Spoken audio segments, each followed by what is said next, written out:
the cover, buy the screen. Gently like that, she will complete it. Once to buy car, she will buy the air freshener, buy the tire, buy it little by little till it's completed. That's what we call step acquisition. The acquisition of the subsidiary in bits is what we call step acquisition. Buying it gradually till control is achieved. Now we have step acquisition we can split it into two. We have where you have no control before, or let me say into three sets, where you are moving from ordinary investment to control, where you are moving from significant influence to control, or where you are moving from control to additional control. What do I mean? You may have maybe 10% interest, which is an ordinary investment, then buy additional 50% to become a 60% shareholder. That's from ordinary investment to control. Or you may have maybe 30% in the company before, then buy additional 30%, and that takes you to 60%. That's from significant influence to control. Or maybe you move from control, you already have control 60%, and you just decide to buy another maybe 5%, control to additional control. Those are the things we call step acquisition. Now,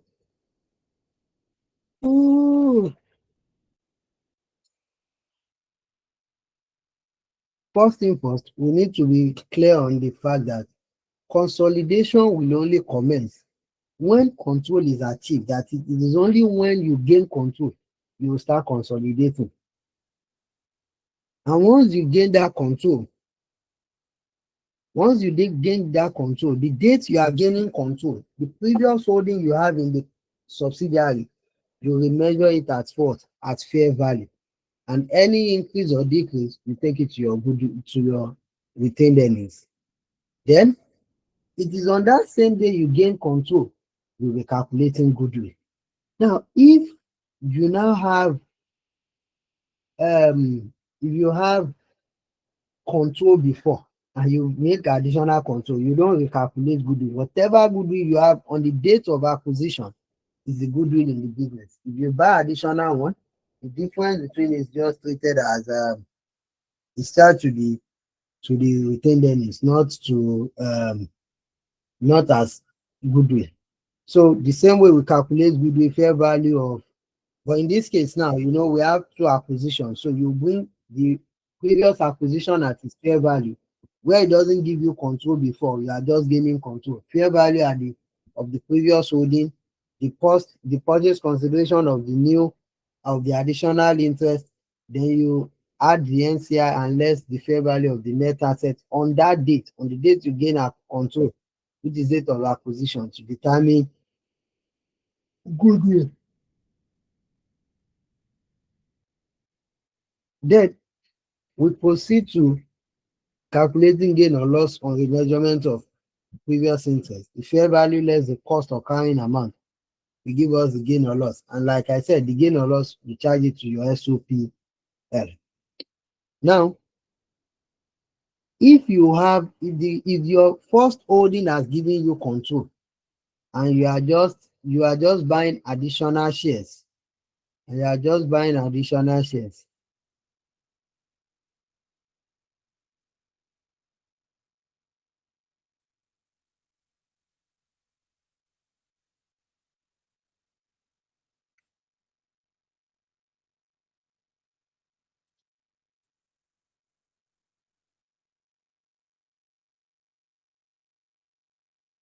okay?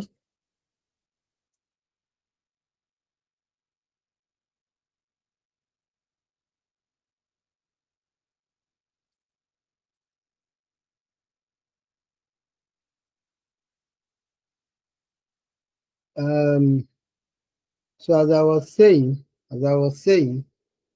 when you have gained control with your initial investment and you are buying more, like I said, you don't calculate goodwill. Consolidation would have commenced when you gained the first time you had more than 50%. So you are not recalculating. The only thing you will be doing for that new acquisition is to calculate equity adjustment. And what will be the composition of the equity adjustment? You now be looking at what is the reduction to NCI as a result of that your new acquisition compared to your consideration paid. Your consideration paid. So what do we mean? In a subsidiary, the subsidiary company is owned by two parties, the parent and the NCI. So if the parent is now buying an additional interest, that means they'll be buying from the non-controlling interest. So the excess the new holding they are buying will be coming from the NCI. So there will be a reduction to NCI on that day. And when there is reduction to NCI on that day, we will now compare it. The reduction we have to NCI as a result of that acquisition is what we'll compare with the consideration we are paying, and that will give us the difference. And that difference, we take it to equity. We take it to our equity. Recognize it in our equity. Our NCI is still the same way we calculate NCI, the share of the value of the NCI at acquisition, the share of their post-acquisition earning before the additional acquisition. Then on that day, we will now calculate what is the value of NCI. Then we now use that to calculate what will be the reduction. To them. Then we bring their share of post-acquisition earnings after the additional acquisition, and we are good to go. So we'll just look at few questions to see what we have said will impact our account, and we call it a time. So can someone volunteer to read question 1 for us? Question 1. Required, calculate the goodwill on the acquisition of will that will appear in the consolidated statement of financial position at 30th June 20X9. B. Calculate the profit on the recognition of any previously held investment in will to be reported in group profit or loss for the year ended 30th June 20X9. Good, whose year end is 30th June 20X9, has a subsidiary, will, which it acquired in stages. The details of the acquisition are as follows. So we have date of acquisition, holding acquired, retained earnings at acquisition, purchase consideration. All figures are assumed to be correct.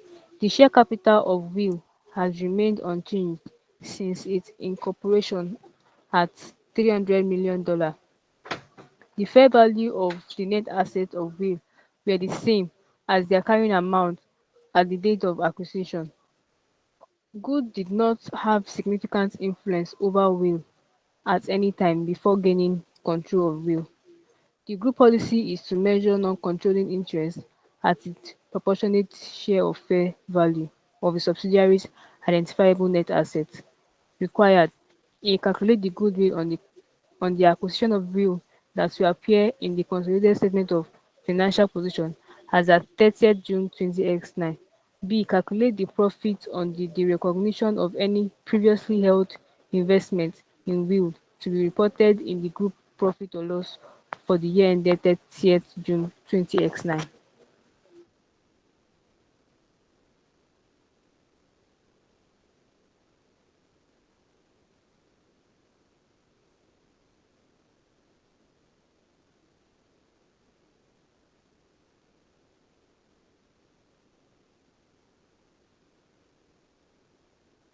Okay, so thank you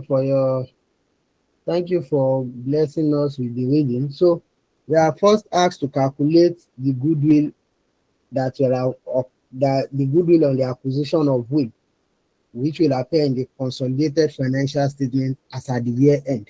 Now, what we'll look out for is, as at 1st July 20X7, the holding they acquire was just 20%. So that cannot give them control. And as such, they cannot calculate goodwill. But as 1st July 20X8, they acquired additional 60%, meaning they now have 80% in the company. Yes, that will give them control. So we'll be calculating goodwill on what date? On on 1st July 20exit, and that will be the date of acquisition. So we'll have what color should we use? What color should we use? Let's go for this step acquisition. I hope you can see the color. Yes. Question 1, we have good acquiring will. What percentage now? 80%, which is as a result of what? 60 plus 20, or let me say 20 plus 60.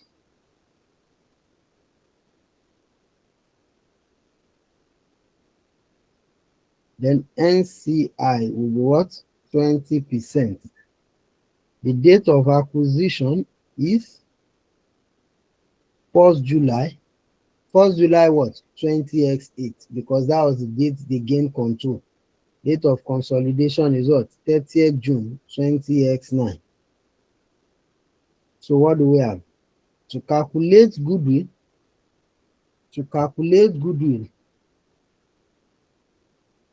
we'll need net assets.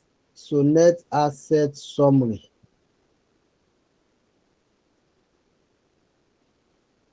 In our net asset summary, we have what? DOA. They did not really give us information about DOC. So ordinary share capital is what? They told us the share capital of will has remained unchanged since the corporation at what? 300 million. Ordinary share capital 300 million. And they told us the fair value is the same as the carrying amount. The good retained earnings at the date of acquisition is what? 450. 450, because 1 July 20exit is the date of acquisition. So since they want to make, okay, so aside that, since there is no fair value difference and that is all, we will have what?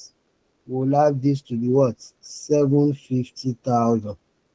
750,000. So to now calculate goodwill, we will have goodwill to be what?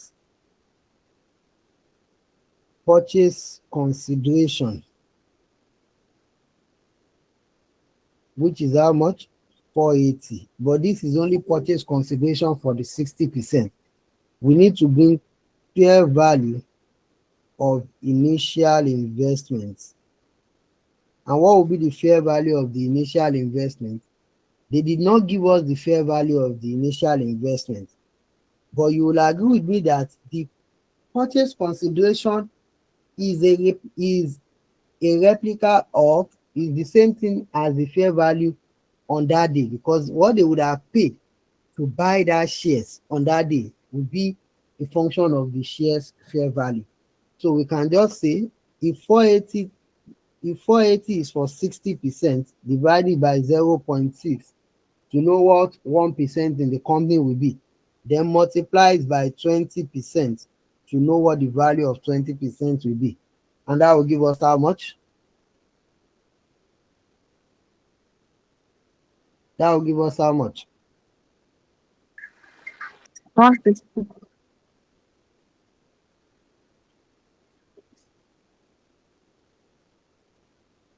160.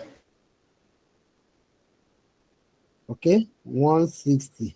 So do you understand? We divided the 480 by 0.6 because we are saying if they are buying 60% on that day for 480, that means the fair value on that day is 480. We don't expect them to buy the company more than its fair value. More than its fair value. So if we divide the 480 by 0.6, that's the fair value. So then if we now multiply, dividing it by 0.6 will give us the fair value of 1% in the company. Then multiplying by 20% will now give us what the fair value of the 20% should be. Then after doing that, we can now bring NCI. And NCI, they say it should be at what? Proportionate share. So 20% of what? Of the 750, which is the net asset. That will give us how much? 150. Then we can now less fair value of net asset. And the fair value of net asset is how much? 750. 50, 750. So what do we have?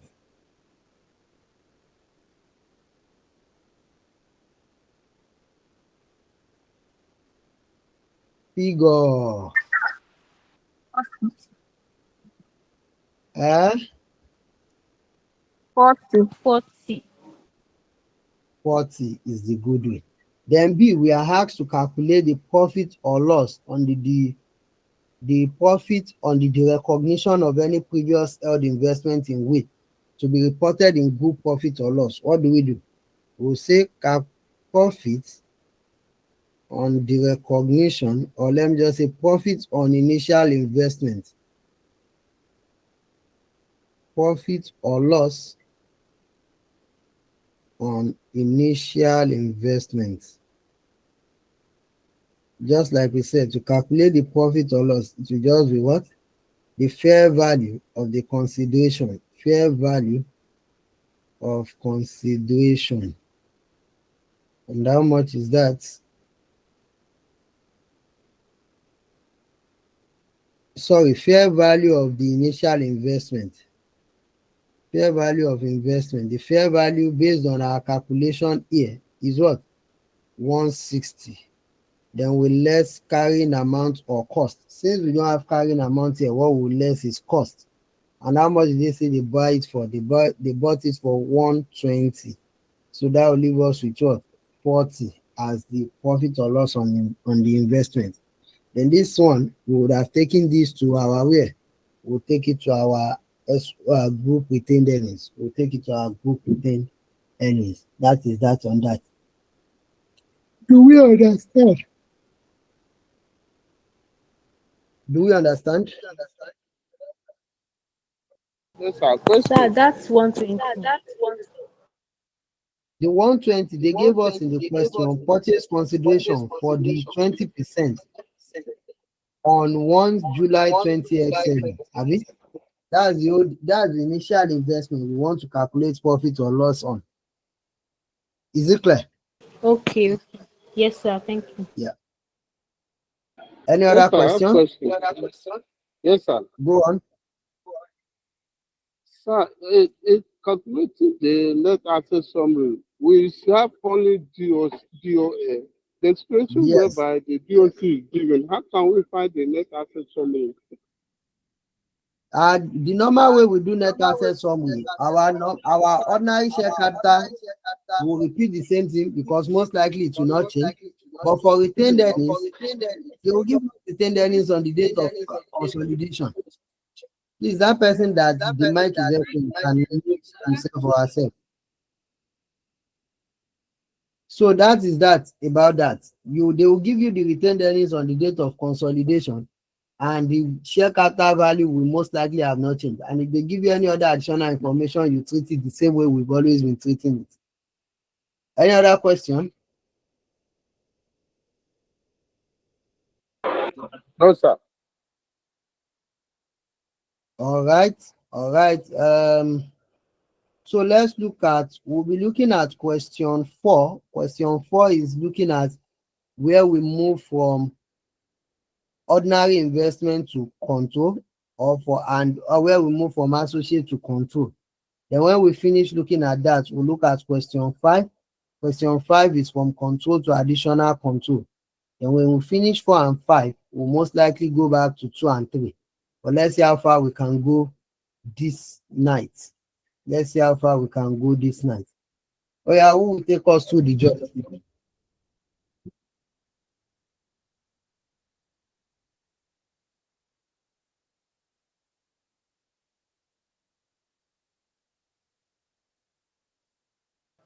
Question 4.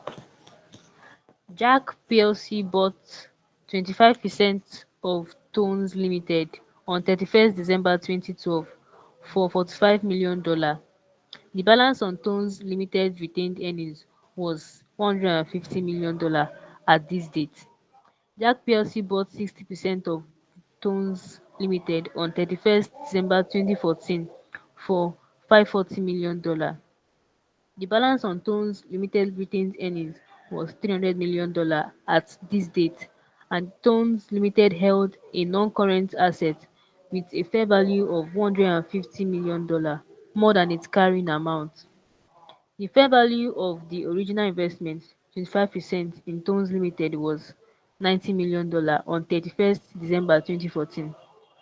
The financial statement of financial position for Jack plc and Tones Limited as at 31st December 2015 are as follows.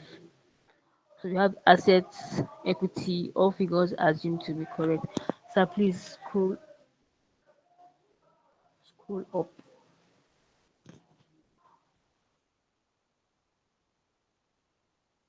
Okay, please guys, just spare me like 2 minutes. I'll join you shortly, but you can complete the question with. Okay. Required. Prepare a consolidated statement of financial position for the group as at 31st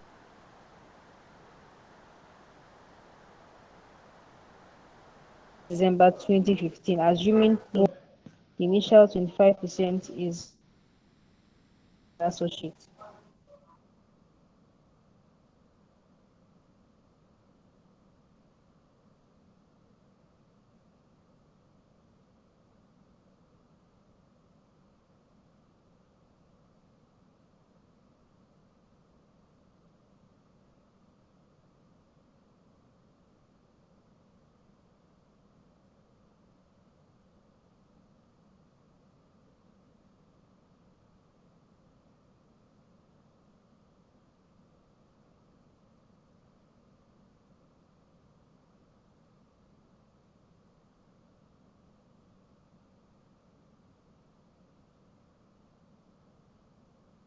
Okay, thank you. So we have all of this information.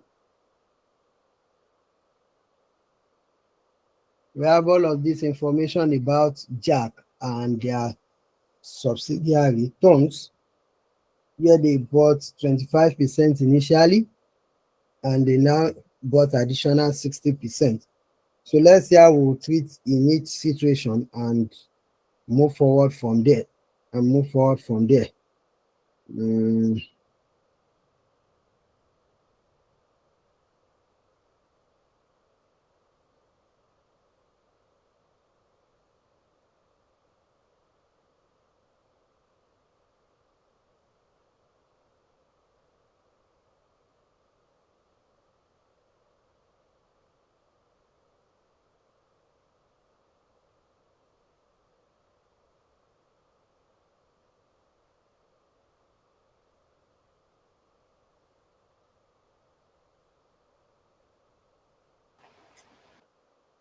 okay, so we have Jack. We have Jack acquiring Tongs.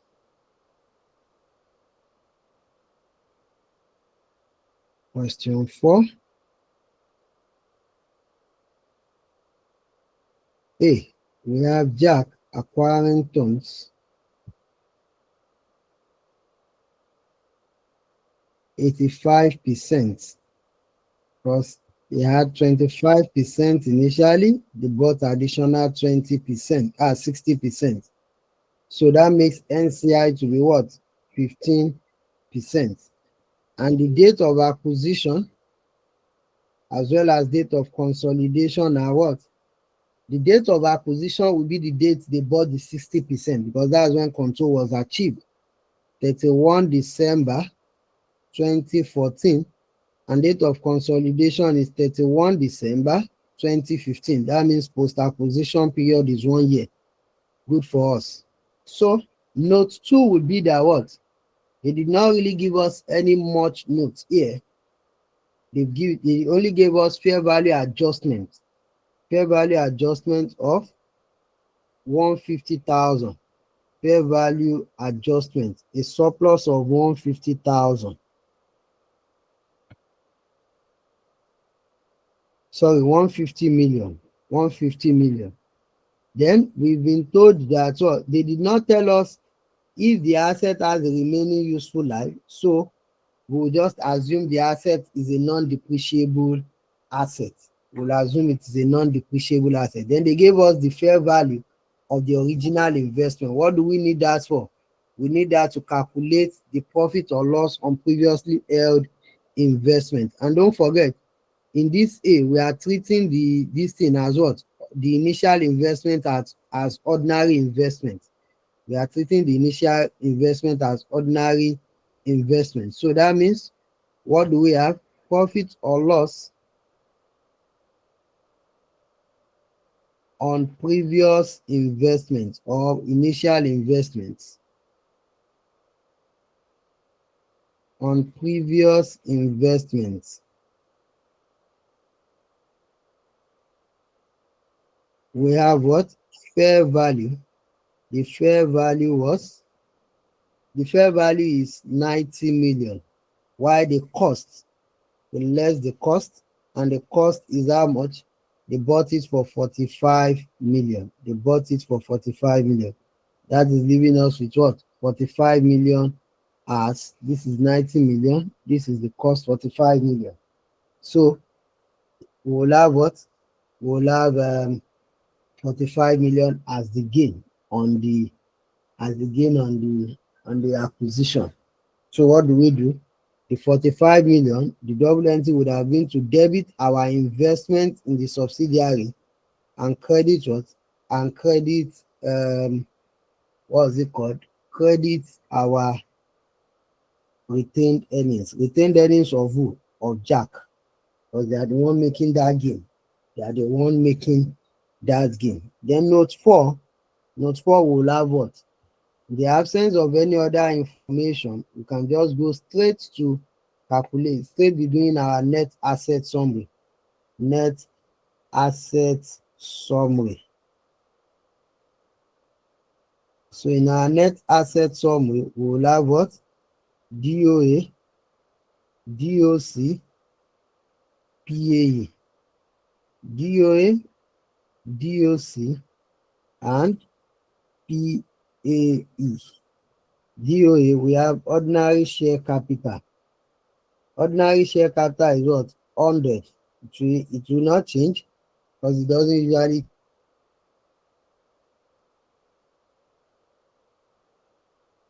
retained earnings. Retained earnings. And the retained earnings on the date of consolidation is 500. But on the date of acquisition is this 31 December 2014.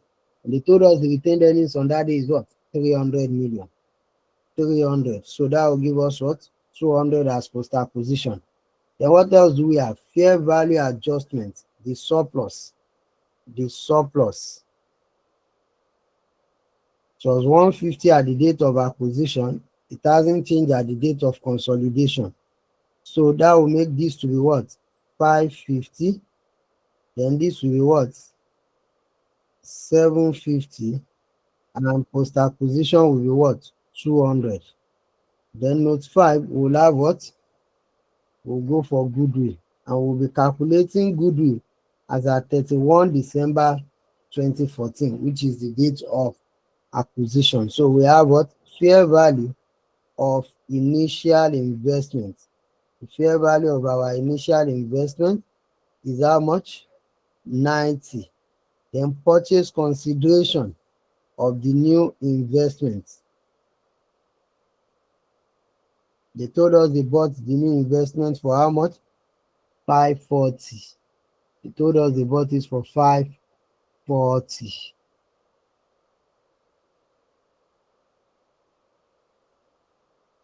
So then we bring our NCI. NCI, since they were silent, we'll measure NCI at proportionate share. They were silent, so we'll measure NCI as proportionate share because we don't even have anything to calculate fair value for it. Proportionate share, which is what? So it will be 15%, 15% of 550. And that will give us how much? Hello? 82.5. 82.5. Then we less fair value of net assets. We less fair value of net assets, which is 550. So with that, the goodwill at the date of acquisition will be how much?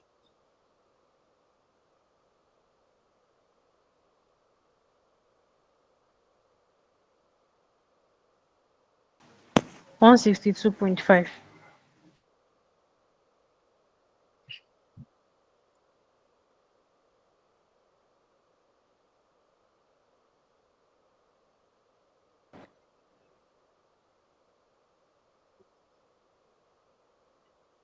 1 162.5. 162.5. 162.5. So since they did not give us anything about impairment, we are good to go. Then we calculate NCI. We calculate NCI. What is our NCI? Value at acquisition. And that will be 82.5. Then share of post-acquisition earnings. What will they share? They will share 15% of 200. And that will be what? That will be 30. And I don't think there's any other thing there. So that will be 112.5. Then note 7, we have what? The group retained earnings. The group retained earnings. And what do we have there? We have Jack's retained earnings. Jack's retained earnings to be 2485.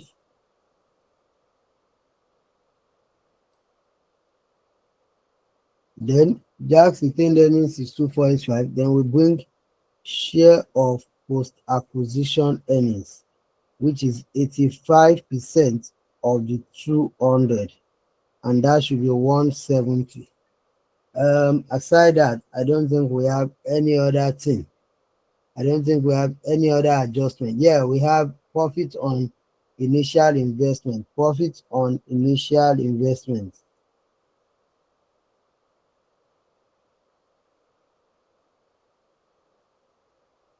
That's what? 45. And aside that, I don't think we have anything else. So if we don't have, in the absence of every other thing, what will be our retained earnings at the date of consolidation? 2,700. 700. 2,700.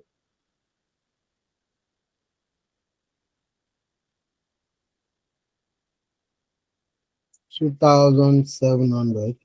So since we have nothing else to calculate, we can go ahead and do our consolidation.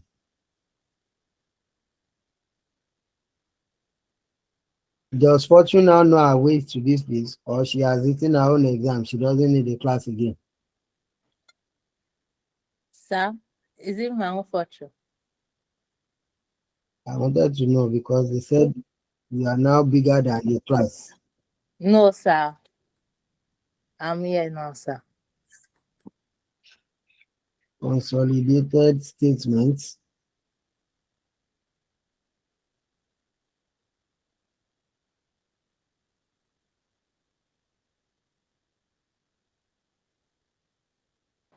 Sir, we cannot see your screen.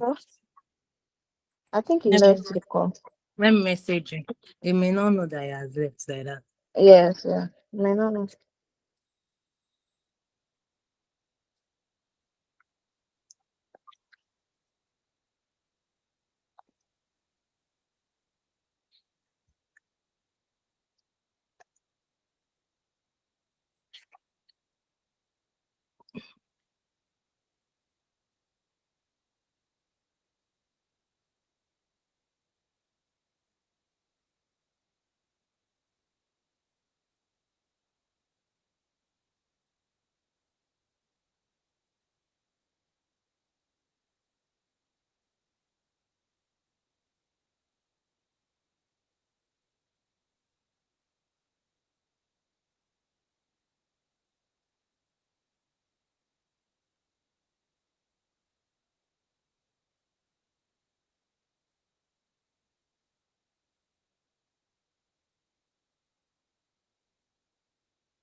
I'm not hearing you, sir.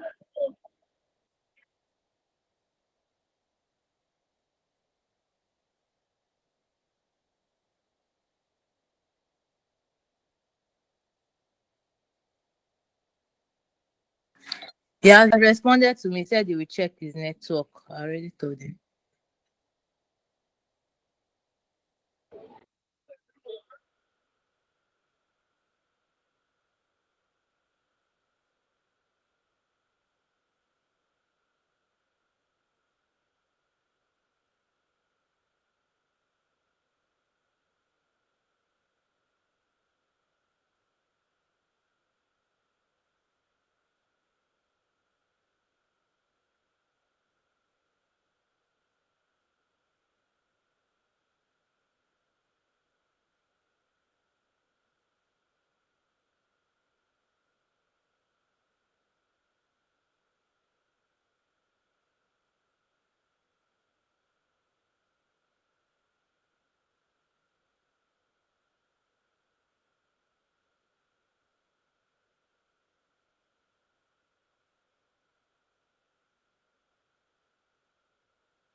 Sorry.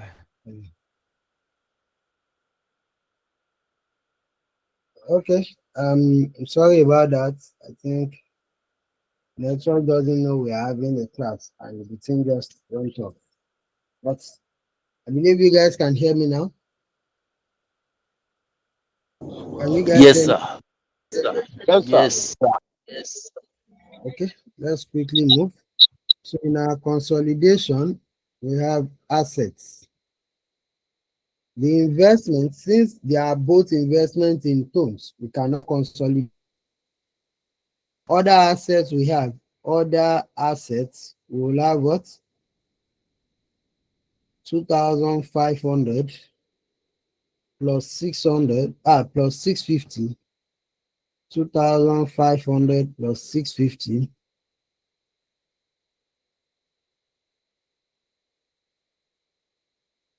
Then plus the 150 fair value adjustments. And that will give us a total of 3,300. Then we have goodwill. And the goodwill we calculated was 162.5. Aside that, I don't think we have any other thing. So we have the total to be 3462.5. Then under our equity and liabilities, we have share capital, which is how much? Retained earnings, consolidated retained earnings or group retained earnings, which we calculated to be 2007.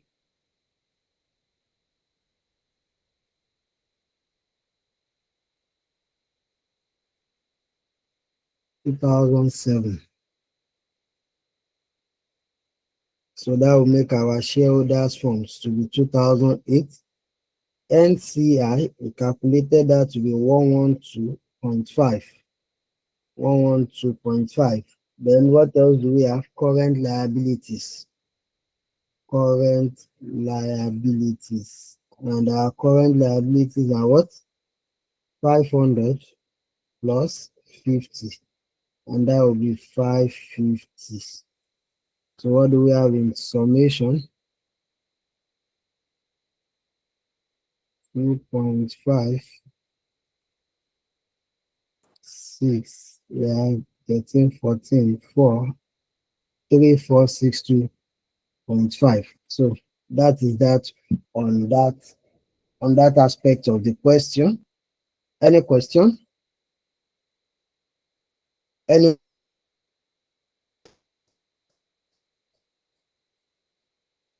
Any question?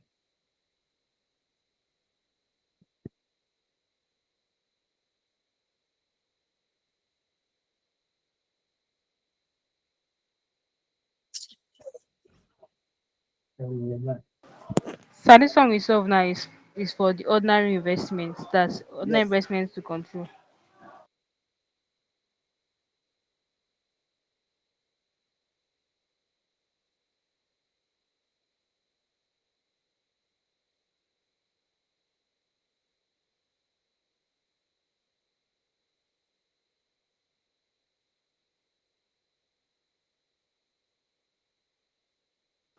So I cannot hear you. I said yes, so with ordinary investments.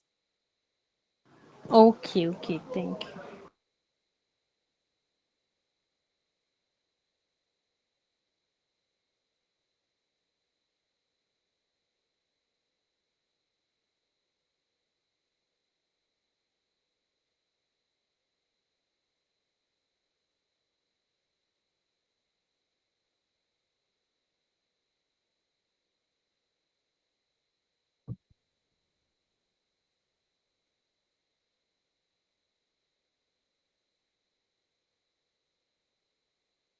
So we have, what do we have next? We have the second scenario. We are asked to treat that initial investment as an associate.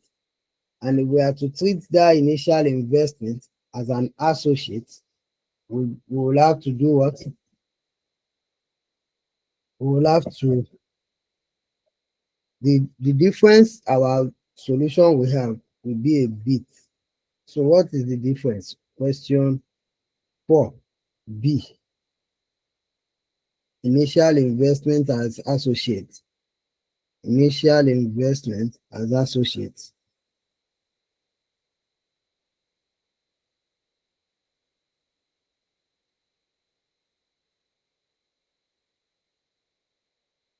So if we are to treat initial investment as associate, we'll have the group structure will remain the same. The group structure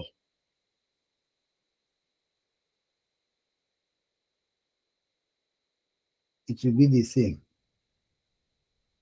The fair value adjustment is the same.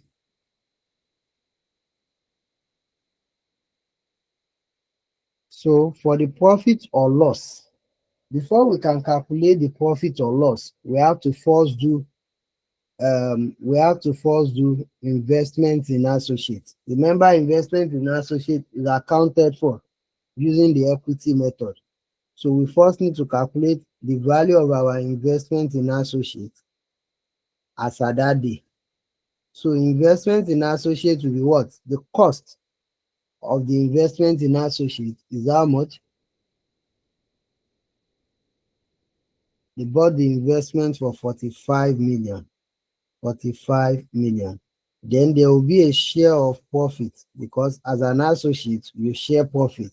But what profit will they share? They will share 25% of how much? 25% of the subsidiary, the associate. The associate, they will share what? On the date they bought their 60%, the retained earnings is now 300. Is now 300. But as at the day they bought their 25%, retained earnings was what? 150. That means between the date of associate to the day they become, that the entity becomes subsidiary, they only made 150 in profit. So that 150 is what they will share. You know, as an associate, you share profit. So 25% of the 150 will give us what? 37.5. And that will give us a total of how Sir, much? say what you just said again. 82.5. Associate shares profit. They don't take dividend. So what do we need to do? Accounting for the associate using the equity method, we bring the cost and their share of profit if there is any impairment and so on and so forth. But here we only have share of profit. And what is the profit? It will be the difference between the retained earnings they have on the date the entity became a subsidiary to them less the retained earnings they have on the date they acquire the associate interest in the entity. Is it clear? Is it clear? Yes, sir. Having said that, so we can now go to note 4, and our note 4 now will be to calculate gain or loss on initial investments. And to calculate gain or loss on initial investments, that will now be fair value of investments, which is what? 90, less carrying amount of the investment. Being an associate now, we cannot use cost. Carrying amount is 82.5. So if carrying amount is 82.5 and the fair value is 90, that means we'll have what? 7.5 as the gain. Abi? We'll have 7.5 as gain. Then goodwill, net asset summary will still be the same. Net asset summary, because the date of acquisition has not changed. Date of consolidation has not changed. Goodwill will also be the same.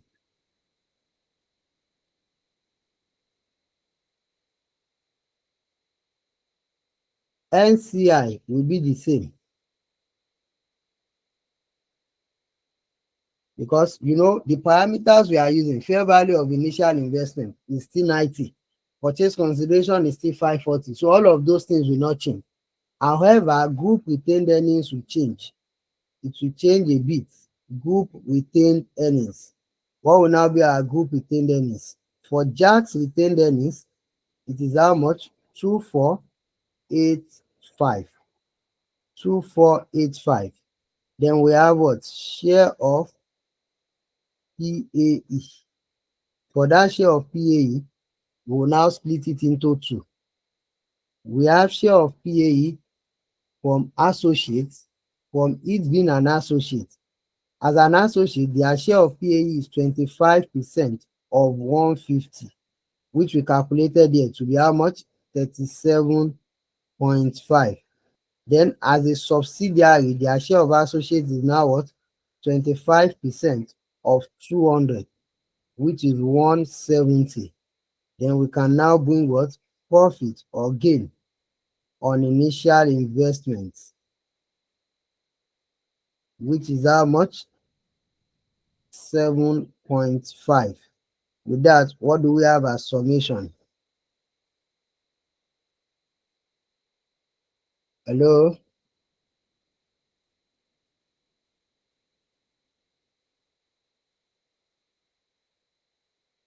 So it's still the same 2,700. Then, since those parameters did not change, the consolidated account wouldn't have changed. But if you want me to prepare it, I can as well prepare it. Do we understand? Hello? Yes, sir. Sir, please, can you scroll up? Okay. So the only difference between where it is treated as an initial as ordinary investment and associate is that as an associate, the initial investment will not remain at cost. The share of the profit for the year would have been added to it. So the gain or loss on the initial investment will reduce. But it's not as if it's going anywhere because it has already come in as a share of associate profit. That's why it is reducing. Do we understand? Do we understand? Yes, sir. So I want to ask a question. Go on. So, if we are giving this kind of question, now maybe I ask first of all solve for what's it called? To solve for ordinary investment first, then later on we'll now solve for associates to control. Is it just the investment in associates, gain or loss on initial investment, and the group retained earnings that will be affected? All other things will be the same in all Yes. cases. Yes, all other things will be the same in all cases. But we'll still do another illustration and see again that it will still be the same. But because those ones are not changing, except they now give us another information.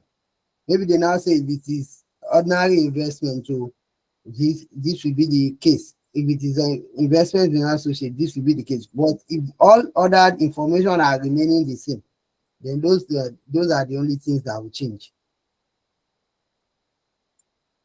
Is it clear? Okay, sir. Thank you.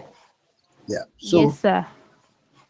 Sir, please, can question you 5. scroll down the last one you solved? The gain, You want to sorry, the write? group retained earnings. No, I want to check something I calculated if it's correct. Okay. Oh yeah, check. Once you are done checking, question 5, please.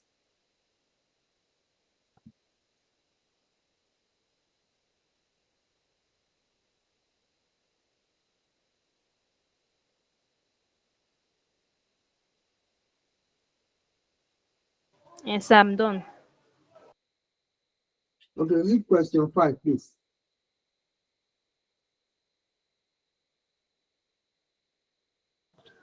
Question 5. Required. Prepare a consolidated statement of financial position for the group as at 31st March 2020. Hartstoff Co. bought 60% of Shard Limited on 1st April 2017 for $540 million. The balance on Shard Limited retained earnings was $150 million at this date.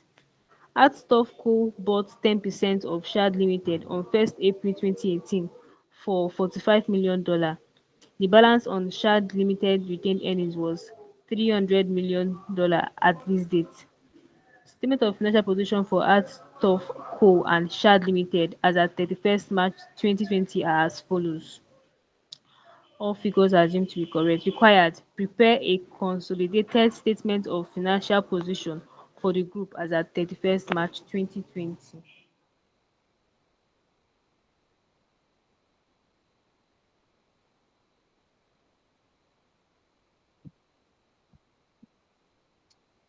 Okay. Thank you very much for this beautiful submission. In this question, the issue here is that what? We have control to additional control. So we need to do equity adjustments. We need to do equity adjustments. So without wasting our time, what do we have? Hartstoff Co. and Chad. Hartstoff Co. Question 5.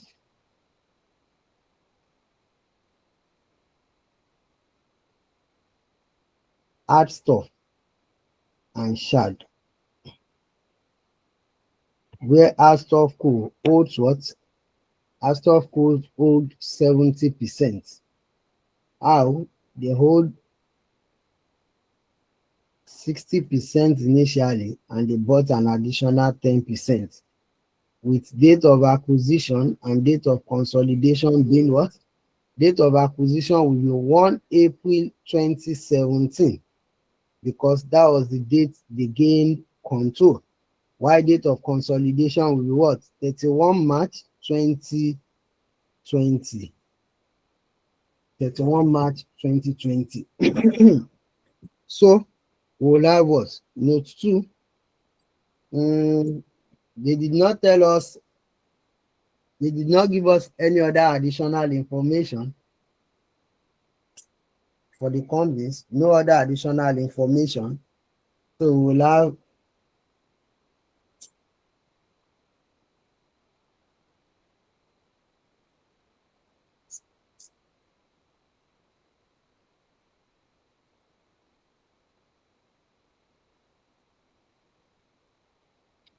have what? Net asset summary.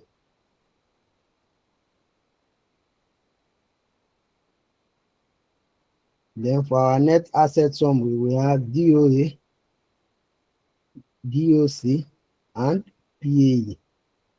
So we have ordinary share capital to be 100.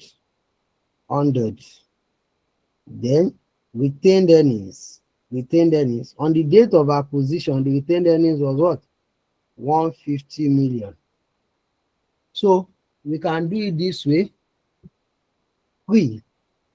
Pre-additional acquisition and post-additional acquisition. This is to make it easier for us. So on the date of additional acquisition now, the retained earnings was how much? 300. It was 300. Then on the date of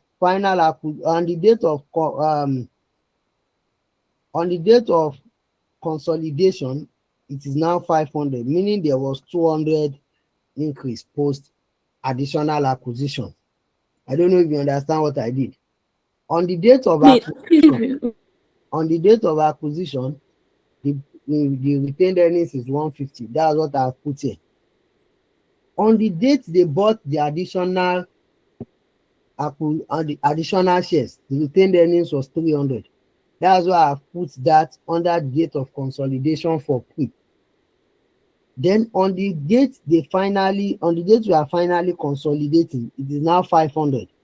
But don't forget, out of this 500 is this 300. That's why I'm now putting the differential figure here, 200. Is it clear? Yes. So that we'll have post-acquisition before the additional acquisition to be what? 150. To be 150. Then post-acquisition after the additional acquisition to be 200. And since there is no other information, this will give us what? 250. This will give us what? 700. No, 600.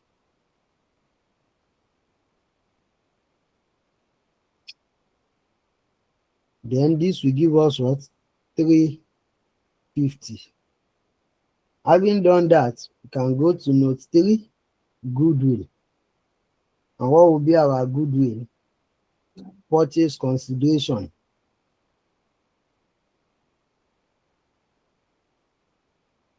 And the purchase consideration is what? 540 on the date of acquisition. The one they bought the additional interest will not come in because goodwill will have been calculated since they gain control. We cannot recalculate goodwill because they bought additional shares. So NCI on that day will be what? NCI on that day will be 40% because as at the day they gain control, they only had 60%. So 40% multiplied by what? Multiplied by 250. And that will give us how much? 100. Then we less fair value of net asset. We less fair value of net asset, which is what? 250. So with this, what is goodwill?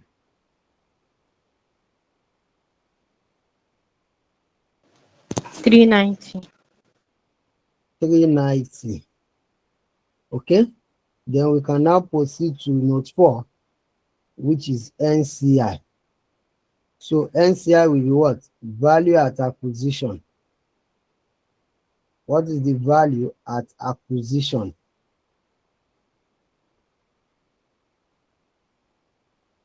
We have it to be 100. Then share of post-acquisition pre-additional acquisition. They will share what? 40% of how much? Of 150. And what will be the 40% of 150? That should be 60. 60. So we'll have their value, the NCI value before the acquisition to be 160, before the additional acquisition. Then we'll now say reduction to NCI, because the one they are selling to the parents, we have to reduce it. So we'll say the 160 the NCI owed divided by what percentage do they have? 40%. Multiply by how many percentage are they selling? 10%. So you know the 160 represent the 40% they have in the company. We divide it by 0.4 to make us know what is 1% value of the company. Then multiply by the 10% they are selling, and that will give us how much? 40. 40. So if we take that out, we can now bring the share of post-acquisition earnings of the post-additional acquisition, which will be what? 30% of 200. And 30% of 200 will be what? That should be 60. So what do we have in total? That should be 180. Then we can now go to note 5, equity adjustment. And in our equity adjustment, we will have what? Sir, question. Go on. Sir, please, can you explain that part, that reduction to NCI again? So NCI is selling 10%. 10% of what? 10% of the value they have as at the date they were what? As at the date they were what was it called? As at the date they were selling. They were selling an extra percentage.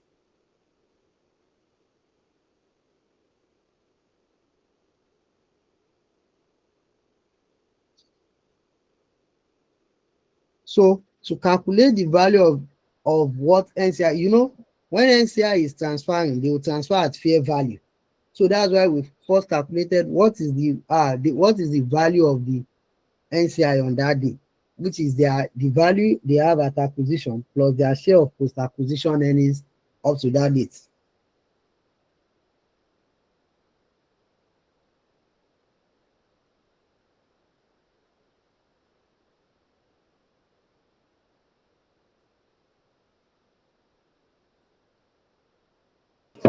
Sir. Hello, sir. I'm with you. Do you understand? So Okay. on that day, their value is 160. We are now dividing it by the 40% to know, okay, what will be the value of 1%? Then we multiply by 10% to know what is the value of the entire 40% they are selling. Is it clear? Yes, sir. Thank you, sir. Okay. So for the equity adjustment, we'll say reduction in the NCI. What's the reduction in NCI? It is 40. Then consideration. How much did we pay for it? Consideration paid is what? 45. That means what? We have a 5 million excess payment. So what do we do to that? We debit it to where? We debit that 5 million to our group retained earnings, to retained earnings of hard stuff. We debit it to retained earnings of hard stuff. Are we getting it? Hello? Yes, sir. So as we are debiting it to retained earnings of hard stuff,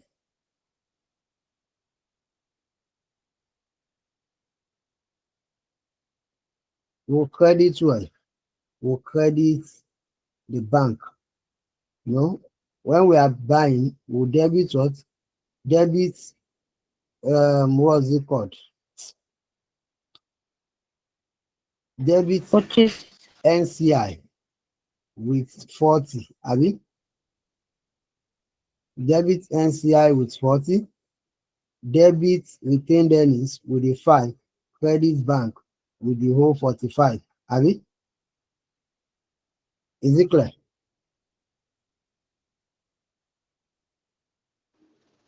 Sir, say it again. What we are taking out from NCI is 40. So what will debit to NCI is 40. Then the 5 million loss will debit that to retained earnings. Abi?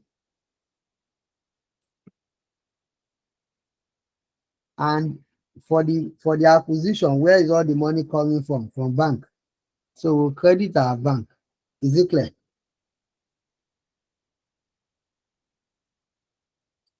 Is it clear? Yes, sir. Thank you. All right. You are welcome. So we have what? We have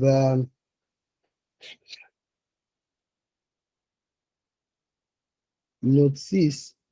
We have group retained earnings. Group retained earnings. So for the group retained earnings now, we'll now say Adstoff's retained earnings. Adstoff retained earnings is how much? 2485. Then share of post-acquisition earnings. So for the one of pre, Adstoff will take 60% of 150, which is 90. Abi? For post, Adstoff will take what? 70% of 200. And that will be what? 140. Then what else do we have? The equity adjustment. Equity adjustment. It is a debit to it. 5. What else do we have? I think that is all what we have. So what do we have as the group retained earnings?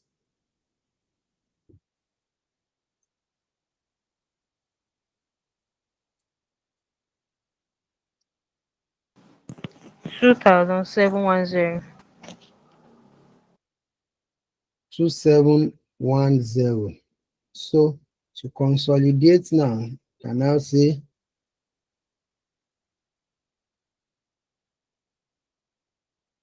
CSOFP as at 31 March 2020.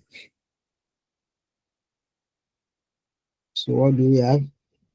Assets.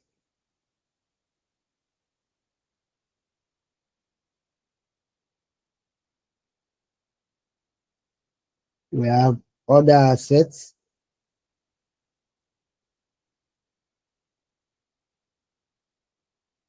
$2,500 plus 650. There's no adjustment in this case. So that will give us what? 3,150. 3150. Then goodwill. So out of that bank adjustment, won't it come in there?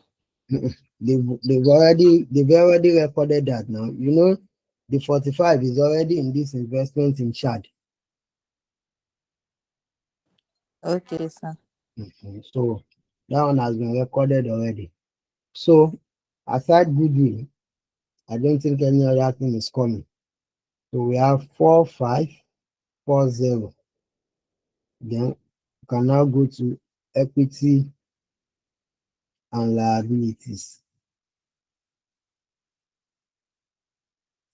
Size 3540. Oh, 35, sorry.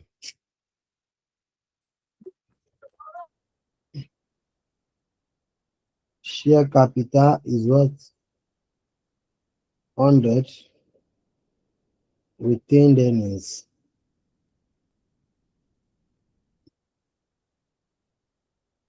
Retained earnings, which is a group retained earnings.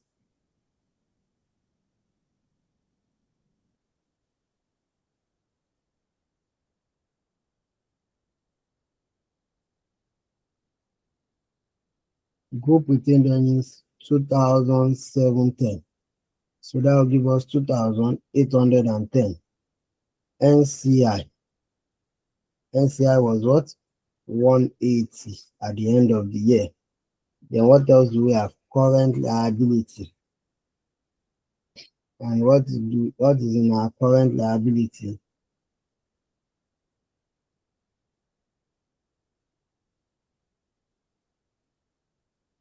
We have 500 plus 50. 550. And that will give us how much? 3540. 3540. And that is that on that. Any question? Any question?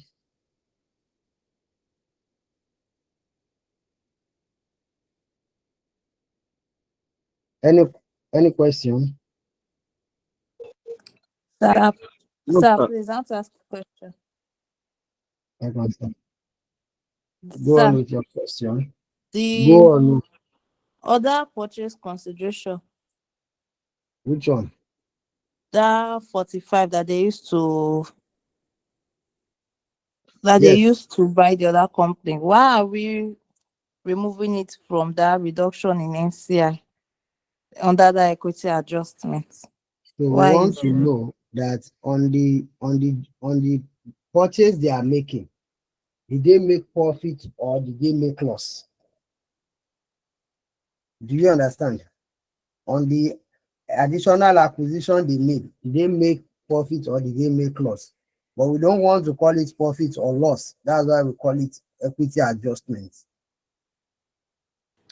You get Okay, just like saying that the worth of that 10% buying from the is NCI 14 is naira, 40, then we are buying it making a 45 loss. naira.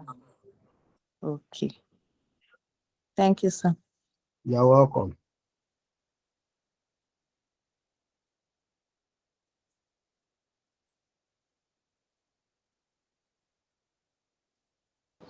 Sorry, sir. Are you dropping the video immediately?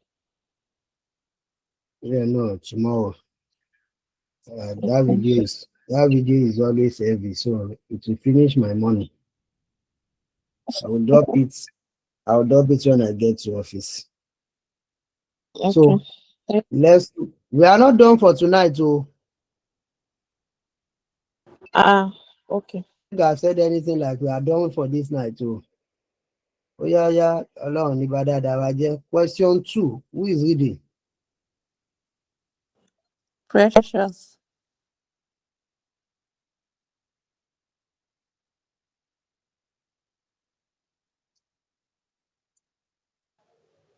Question 2, sir. Where is it starting from? Is it the That's where it's Oscar? starting from. Okay. Oscar acquired 25% of Tiger on 1st January 2021 for $2,020,000 when Tiger's reserves were standing at $5,800,000. The fair value of Tiger's in the, the fair value of Tiger's identifiable assets and liabilities at the date was $7.2 million. Total at 31st December 2021, the value of Oscar's in $1.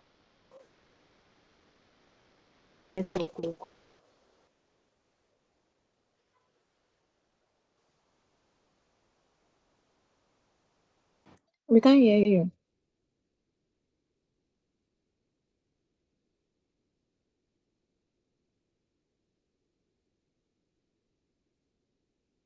Sorry, are you talking to me? No, I mean Precious. No, not you, sir. Precious.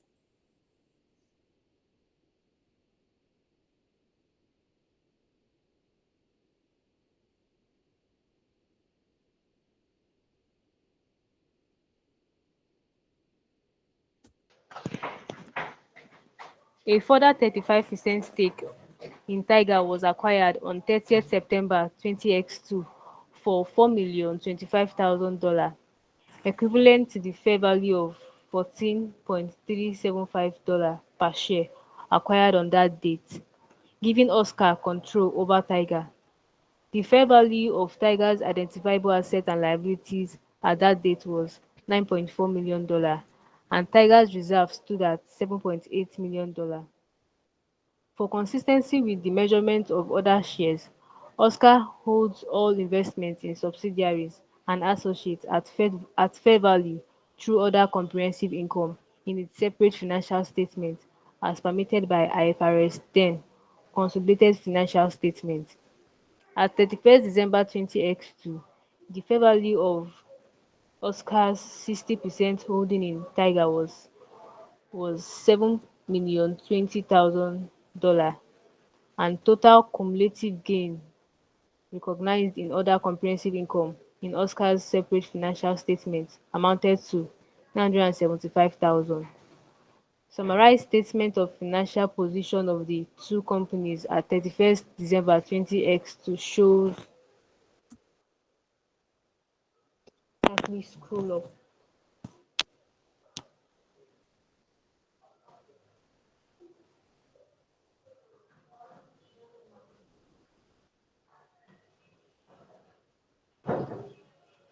Okay. The difference between the fair value of the identifiable assets and liabilities of Tiger and their book value relates to the value of a plot of land. The land had not been sold on 31st December 20x2. Income and expenses are assumed to accrue evenly over the year. Neither company paid dividends during the year. Oscar elected to measure non-controlling interest at the date of acquisition at fair value. No impairment losses on recognized goodwill have been necessary to date. Required: prepare the consolidated statement of profit or loss and other comprehensive income and statement of financial position of the Oscar Group as at 31st December 20x2 in the following circumstances: A. The 25% interest in Tiger allowed Oscar significant influence over financial and operating policy decisions of Tiger. B. The other 75% of shares were held by a single shareholder and Oscar was allowed no influence in the running of Tiger until acquiring control.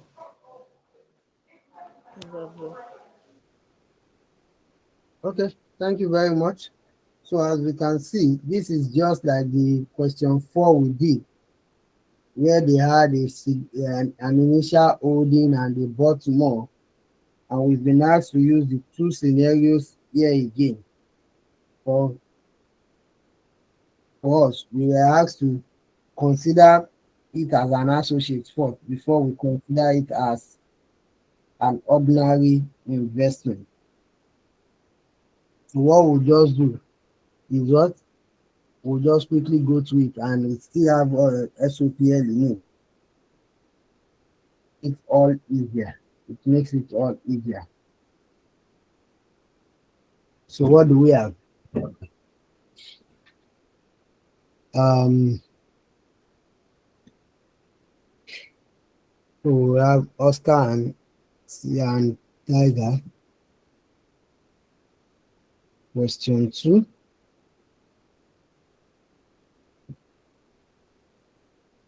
Oscar acquiring Tiger.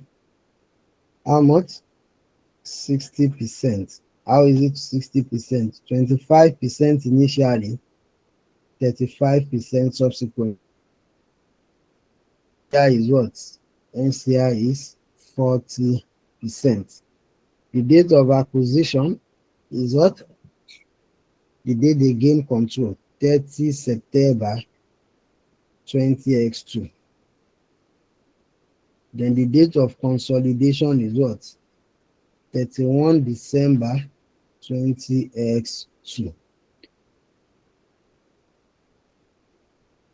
So number 2,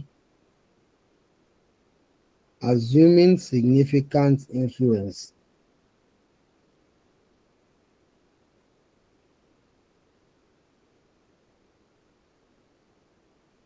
So we have if they can make part of the financial and operating decisions of the company, it simply means they have a significant influence. And with significant influence, we account for it as an associate.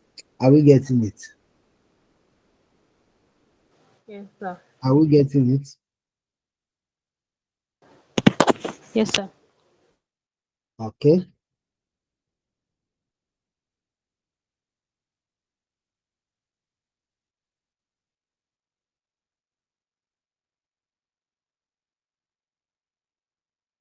So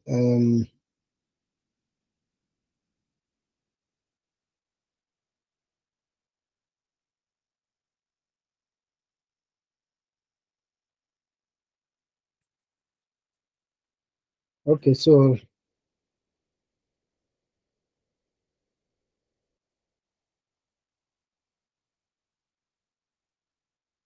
1 minute.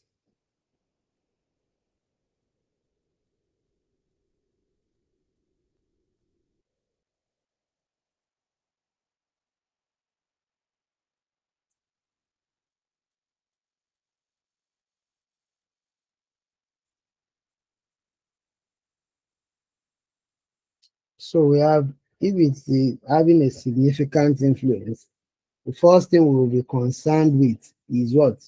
Let's look at the additional information we have there.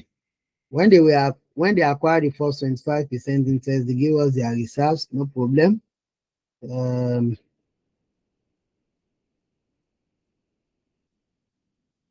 they gave us the fair value of the identifiable assets and liabilities on that deed. Okay. They gave us fair value at the year end, no problem.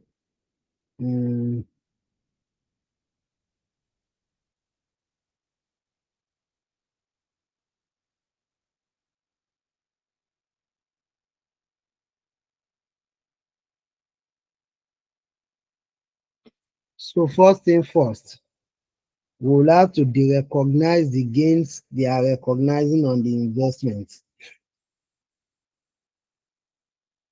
You know, they said here at December 31, 20X2, the fair value of Oscar 60% holding in Tiger was 7,020,000, and total cumulative gain recognized in other comprehensive income in Oscar separate financial statement amounted to 975,000.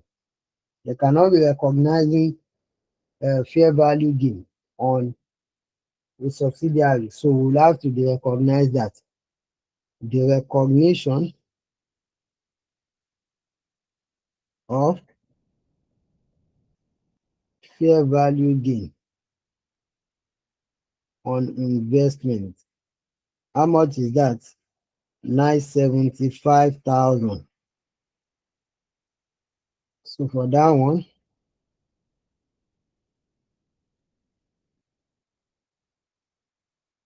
we'll debit what? We'll debit the retained earnings or the reserves. Because they are using reserves here, they are not separating retained earnings from other reserves. So we'll debit the reserves of Oscar and credit where? And credit that OC and credit that investments. Because if the investment, they would have used that thing to increase. We'll credit the investments.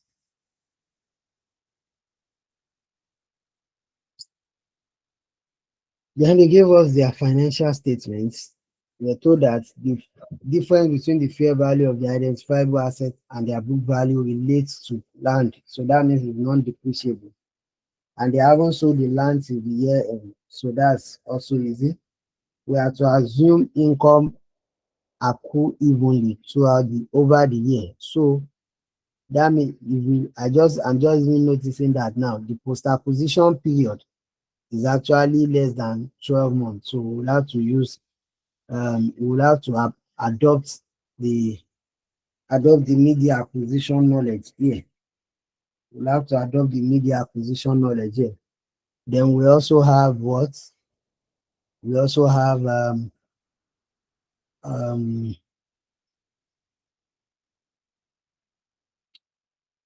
we don't have any other information.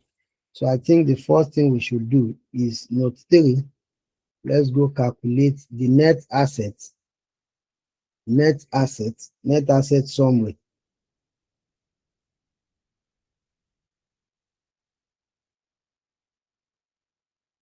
Net assets summary.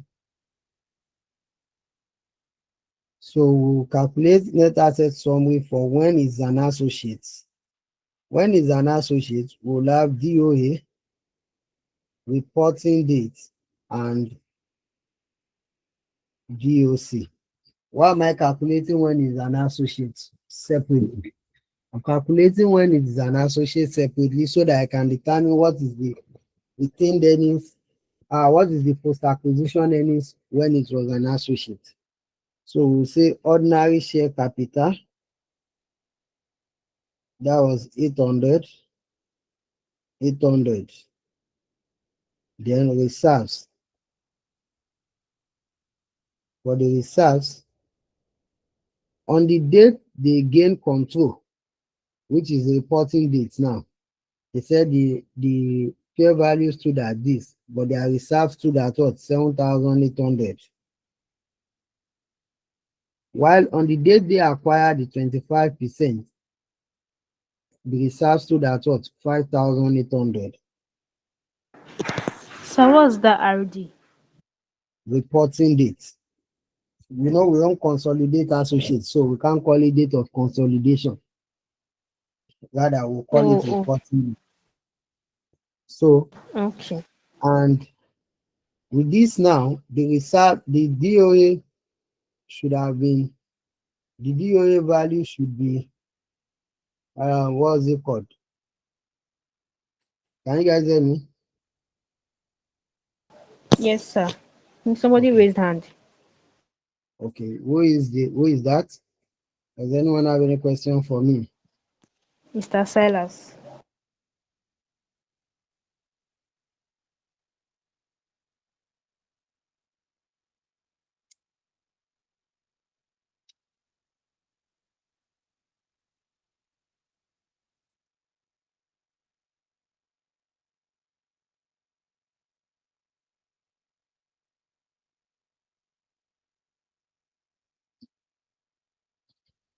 Okay, maybe that's a mistake.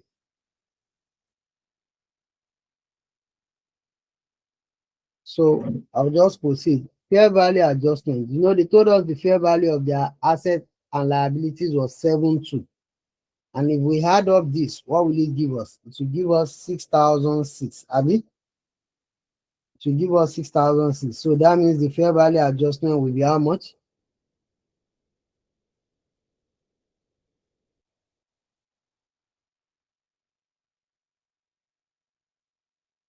600. But since they haven't sold the asset and the asset is land, it will still remain on the date of consolidation. So we have what?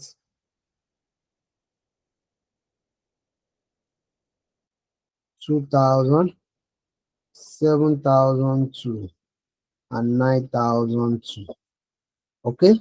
Then when it became a subsidiary, this thing will now be DOA, DOC, and PAE. Hey, sorry, you see me see trouble. I wrote DOC on where I wanted to write PAE. So we have ordinary share capital. How much? Still 800. Reserves. For reserves, at the date of acquisition now is 7,800. At the date of consolidation is now how much? It is now 7,900. So that means only 100%, only $100, $100,000. Then what else do we have? We have fair value adjustment, because we were told that on that day they gain control. The fair value of the asset is 9,004. And if you had this is giving us what? 8,006. So 9,004 minus 8,006 is giving us how much? 800.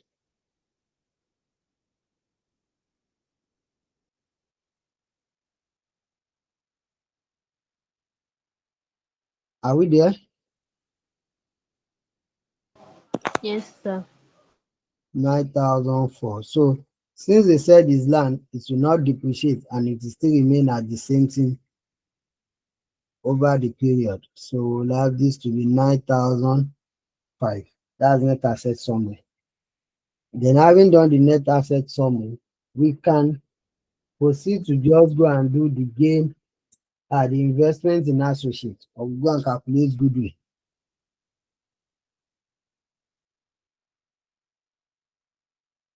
So let's just calculate the investment in associates once and for all. Investments in associates. We have the cost to be how much? We have the cost to be 2020. Share of post-acquisition earnings. Post-acquisition earnings share is how much? Is they will share 25% of how much? Of the 2,000. And that will give us how much? 500. So that means the 500. value should be 2520. Then, so now calculate the gain or loss on initial investment. We'll have what?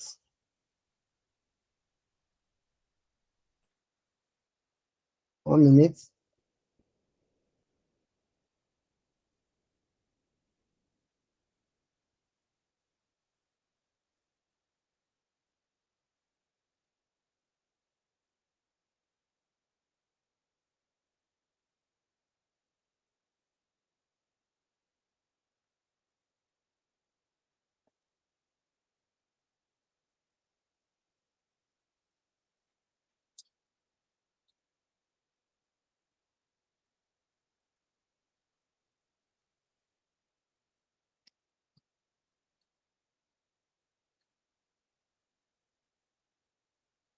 Okay, so we'll have what?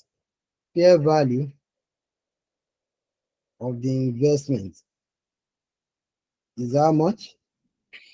Now, they did not tell us what the fair value is on the date they are acquired, they gain control, but they gave us the fair value of 1 unit of shares acquired on that day to be 14.375 dollars.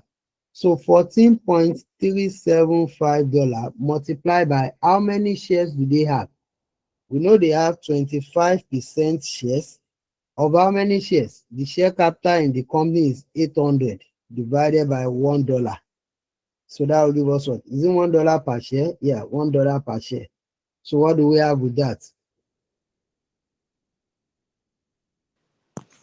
2875. 2875 is the fair value. Then we now say less carrying amount. So the carrying amount is what? 2520. So with that, what will be the gain on the shares? 355. 355. So we can go to note 5, which should now be on goodwill calculation. And for our goodwill, what do we have? Fair value of initial investment, which is 2875. Then purchase consideration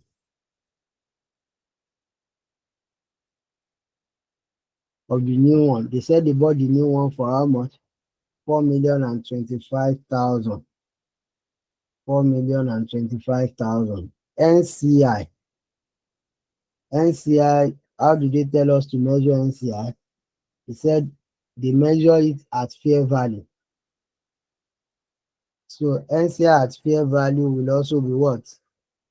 14.375 multiplied by how many shares is NCI holding? 40%. 40% of what? 800 over $1. And that will give us how much? Because remember, they hold 25% before. They bought another 35. That's a total of 60. If they are holding 60, NCI will be holding 40. What do we have?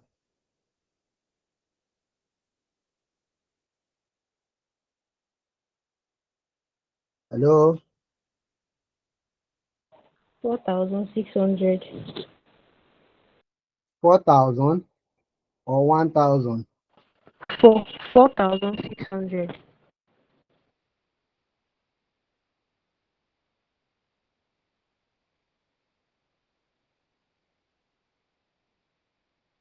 4,600. So the fair value of net asset is how much? 9,400. So with this, goodwill will be how much?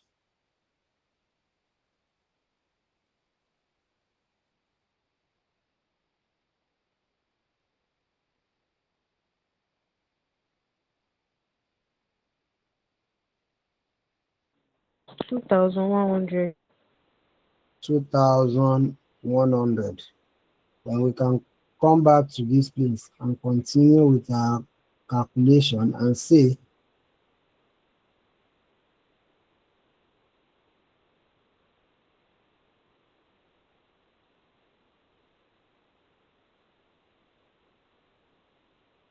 so. Having calculated goodwill, we can proceed to the next thing, which is NCI. Note 6, NCI. What will be our NCI? Value at acquisition. Value at acquisition. Calculated that now to be 4,600. Then share of post-acquisition earnings. They will share 40% of what did they make? 100. And that will be what? 40. And since there is no other thing, that will give us 4,640. Then note 7, we'll have what? Group retained earnings. For group retained earnings, we'll now have Oscar's retained earnings to be how much? Group reserves. Let me correct it to reserves.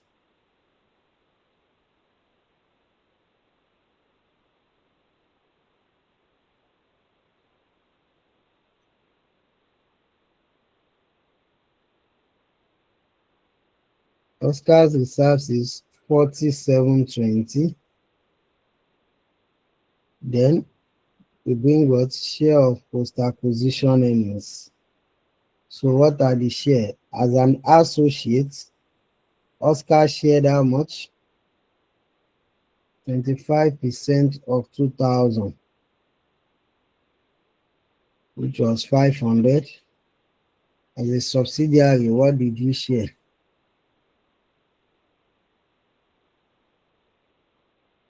As a subsidiary, we share 60% of 100, which is 60. Then what else do we have? Financial gain. Financial gain on investment, less financial gain on investment. How much? 975. And what do we now have? The gain on initial investment.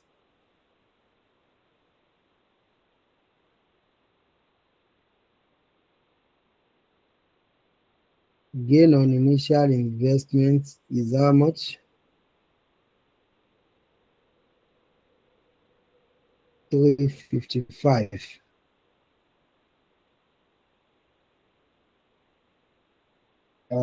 Aside that, we don't have any other thing coming into this. So what's the summation?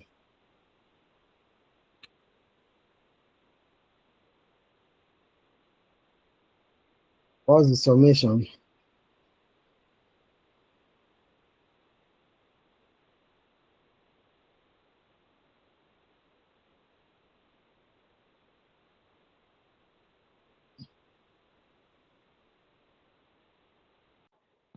Forty 660.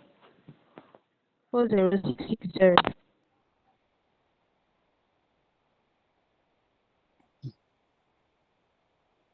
I'm coming, please.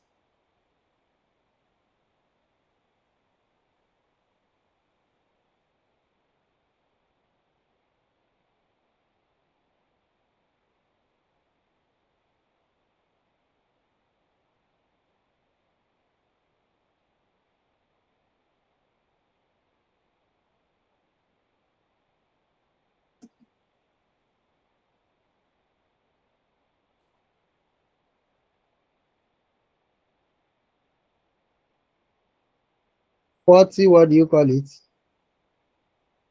4660.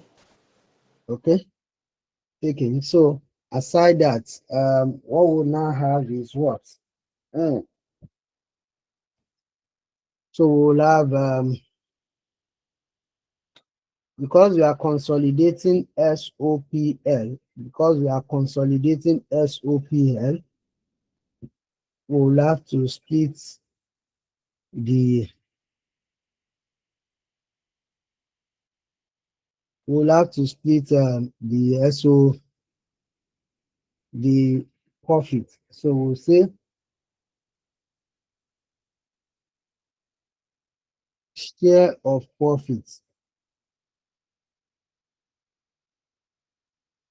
So as the associate, they were an associate for how many months? They were an associate for 9 months. So associate will take 9/12 of what's their profit for the year? 320. 9/12 of 320. While subsidiary, the subsidiary period will take 3/12 of the 320. And that will give us how much?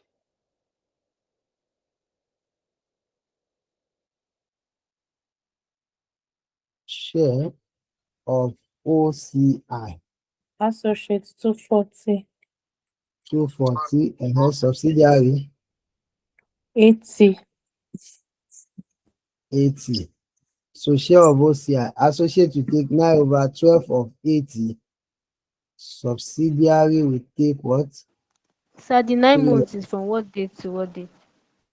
If they are ending their account December 20x2, that means it must have started January 20x2. Is that not it? Yes. So January to September is how many months? Okay, yes. 9 months, yes. Ẹ pẹ̀lẹ́. Thank you, sir. Oh yeah, figure. Figure.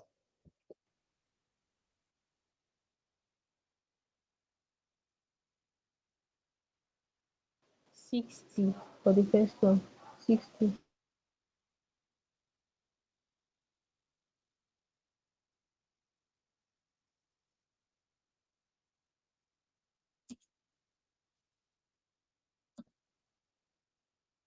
On 20. 60 on 20. 60 and 20. Yes. Okay. Having done this, okay, so we can now say, let's now consolidate. Let's consolidate. We don't have any adjustment for any of it, so we can just go ahead and consolidate. So what will be our consolidation? Let's start with the easiest one. It said consolidated statement of financial position as at 31 December 20x2. So what do we have? We have dollar in thousand. Non-current assets, we have PPE, which is how much? 38,650 plus 7,600 plus what? Plus the post acquisition, plus the fair value surplus. What's the fair value surplus? 800. The fair value surplus is 800. Why am I not taking the initial 600? Because as at the time they were fair valuing the subsidiary at the date of acquisition, that 600 will have been included in what the fair value for it. Are we getting it? Okay, sir. So what do we have? 47,050. 47,050. Then what else do we have?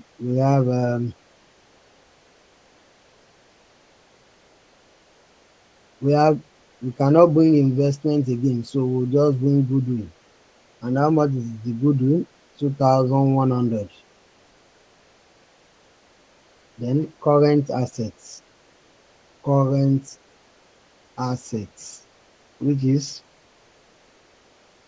12,000. You can give me the total of this, 49,150.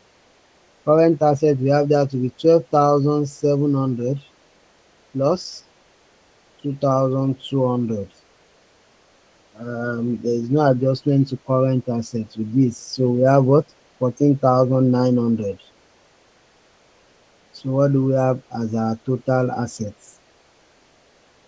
And equity and liability.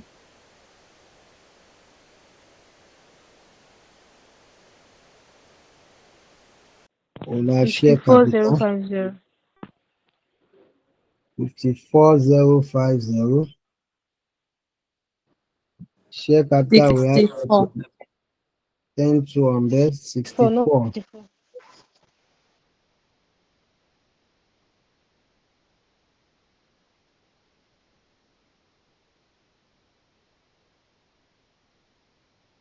Reserves is what?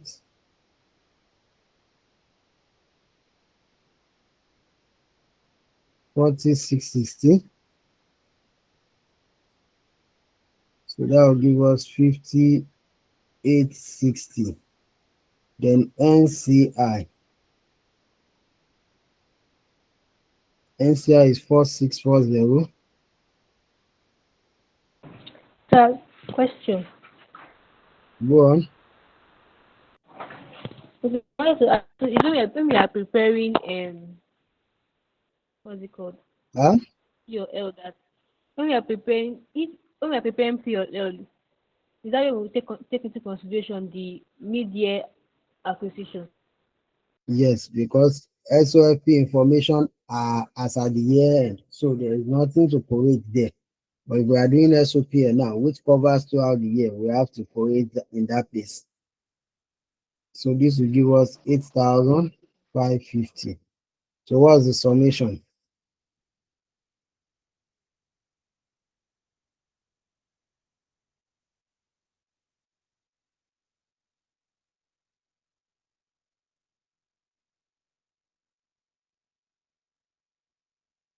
So that's also 64,050. Then we can now proceed to consolidating the SOPL.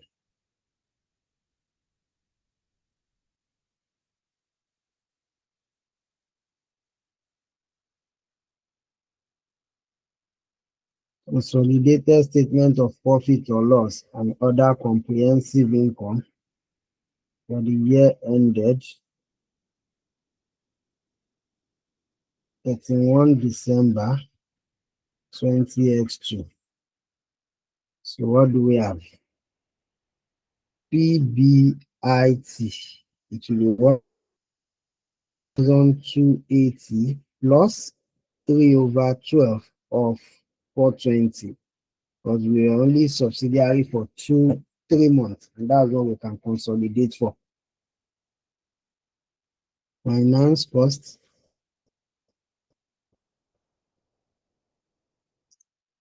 80 plus 3 over 12 of 20, and that will give us PBT.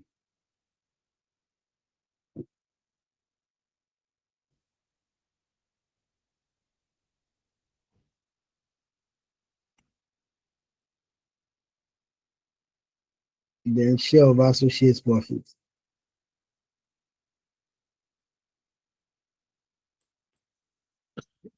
Figure, please.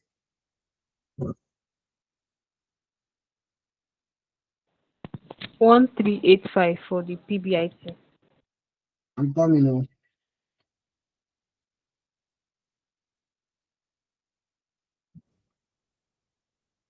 13 what? 1385. 1385. So for share of associates profit, Then we'll take 85. 25%. 85. Yes, finance cost 85. We'll put that in brackets. For share of associates profit, we calculated associate profit to be 240. They will only take 25% of the 240. And that will give us how much?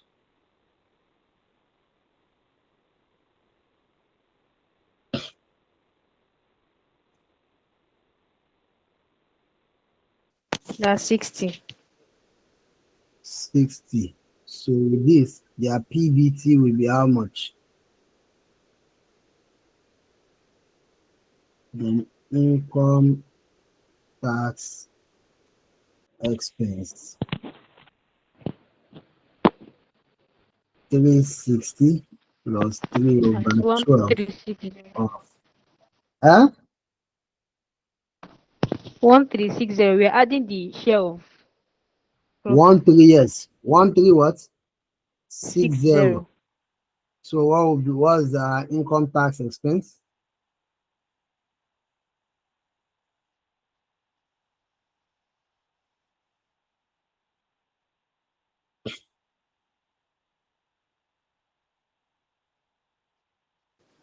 $380. 380. So if we take out the tax, what is our profit for the year? 980. Huh? 980. 980. Then OCI, gain on property revaluation. That will be what? 240 plus 3 over 12 of what? 20. Remember, we separated it here and we said that of the subsidiary is just 20, abi? And we say share of associate OCI. We take 25% of 60. Figure. First one, 25. 2, 245. 245. The second one, 15. 15. So what's our total comprehensive income?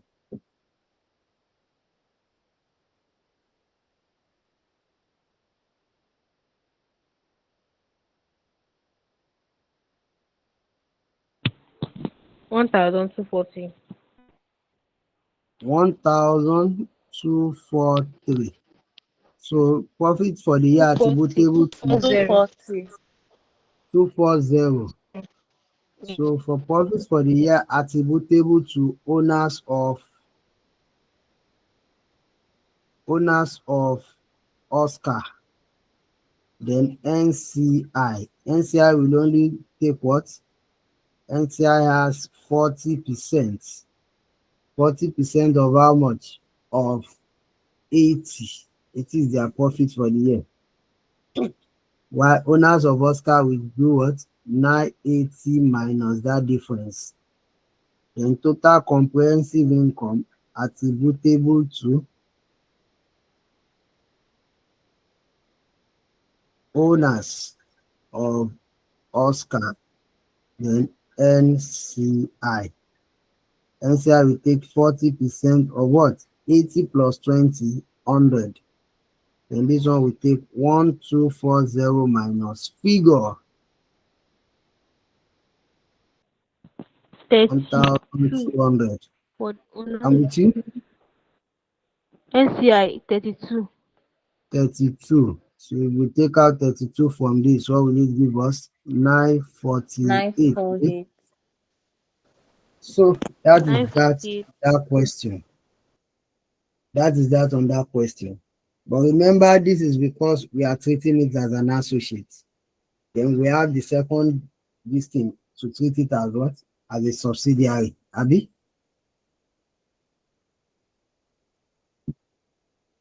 Hello? Yes, sir.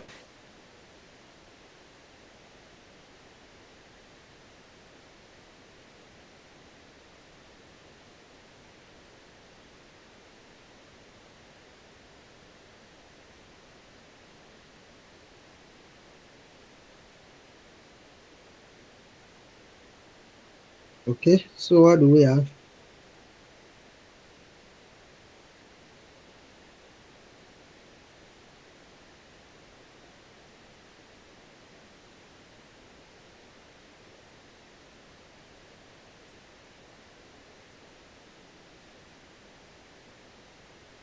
So if we are to treat it as ordinary investments, like I said in the other one, yes, there will be no much changes also. Let me just, group structure will not change. Can you guys still hear me? Yes, Fortune, you give Fortune me is first. not. Yes, sir. I wanted to ask that this last part we just saw that TCI attributable to. How do we Yes, get that 40% of 100? Where's the 100 coming from? the 100 is the leftover of the figures in my pocket. Mama, profits for the year, profits for share of associates profit is what? 80. Share of associates OCI is what? 20. 80 plus 20.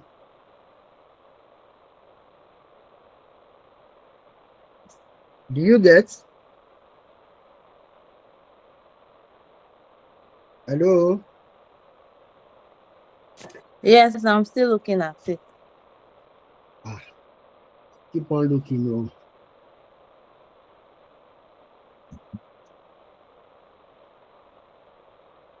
Have you seen it now?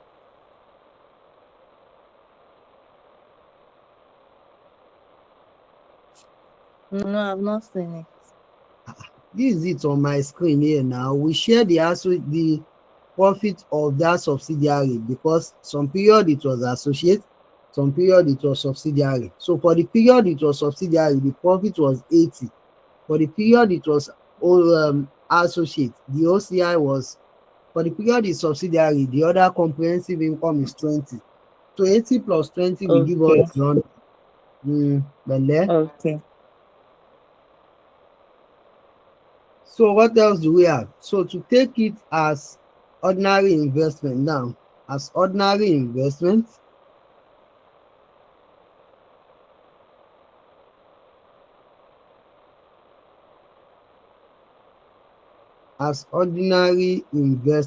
meaning there is no significant influence. One, group structure will remain the same. Abi? It's still Oscar acquiring Tiger 60%, NCI 40%, no change. Date of acquisition. The recognition of fair value gain on investment, it will remain the same. You have to recognize fair value gain on this thing.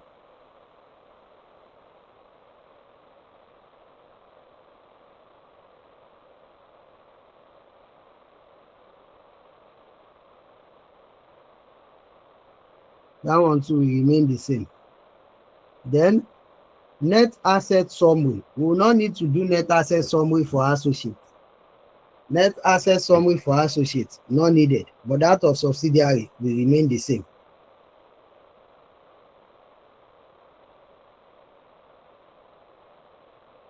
Are we getting it?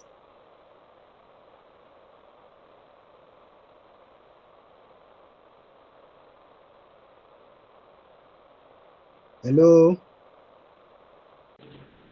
Yeah, with you, sir. Associate, not needed because we are not treating it as associate. But subsidiary, it will remain the same. Then, investment in associates, not needed.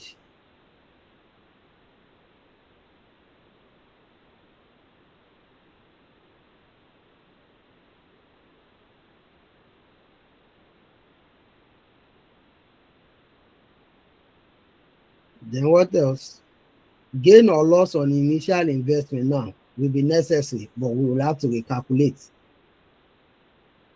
Gain or loss on initial investment.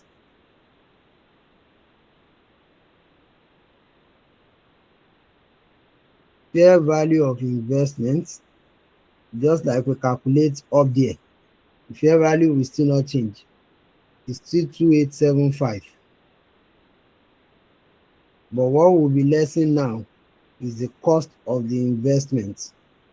And the cost of the investment is how much? 2020. We will less 2020 from this. What do we have? .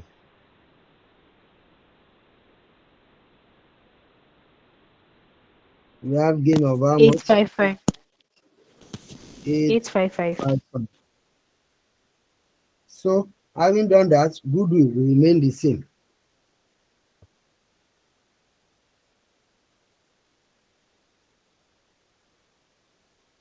NCI will remain the same.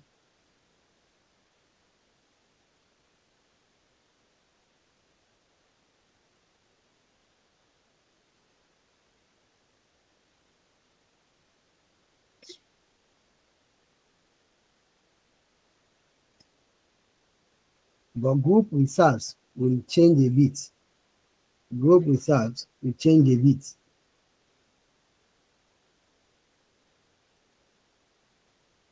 So for the group reserves, what we'll now have is Oscar's reserve is how much?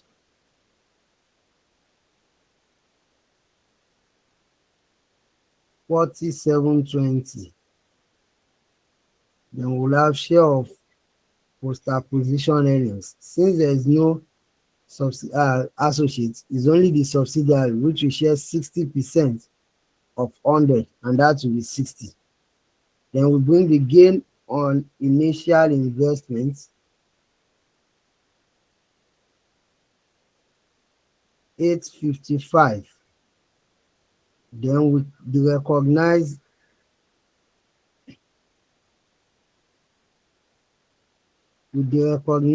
less fair value gain on investments. How much? 975. Then I think that is all we have there. So what do we have?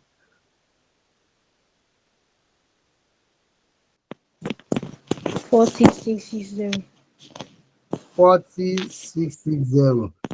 So you can see just like we have before, but just that the computation has changed. Then the share of profit will change also. We don't need associate again. It's only that of the subsidiary we need. So we can just say share of profit.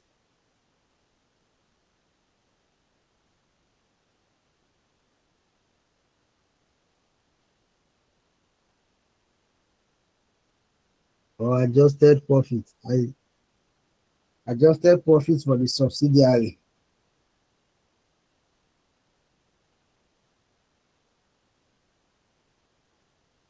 So subsidiary, or let me do it this way. Associate not needed because there is no associate.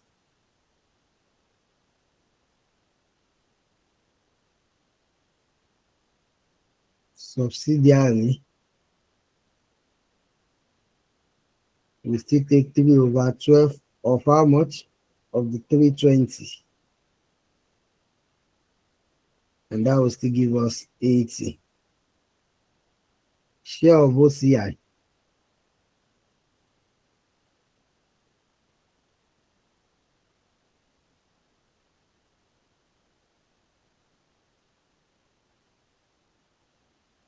Associate will not be needed also.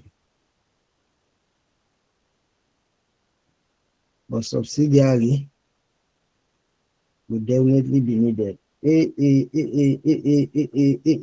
20. 3/12 of 320 of the 80. It seems I've forgotten something. So the gain on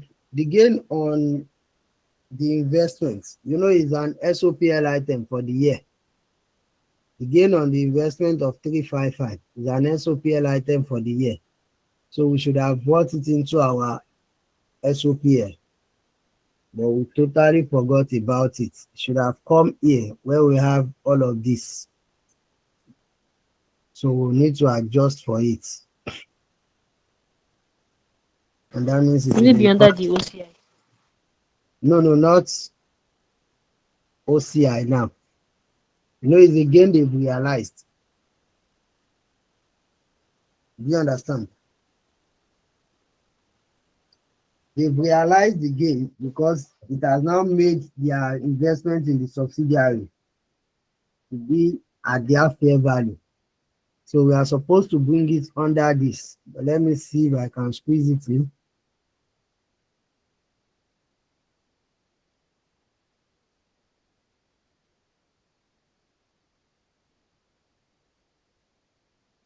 Finance cost is 80 plus 3 over 12 of 20.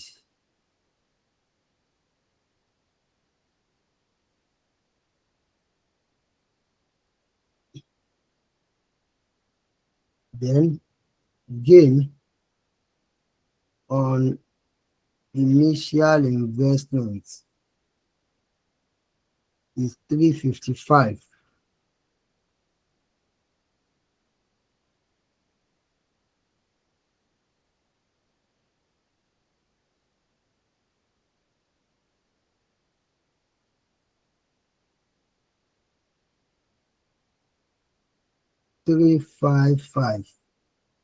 Then share of associate profit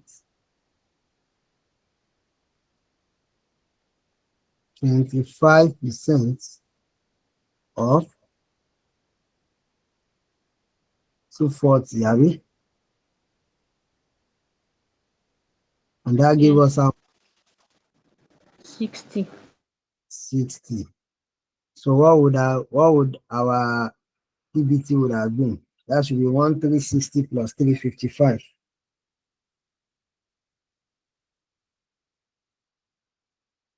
1715. 1715.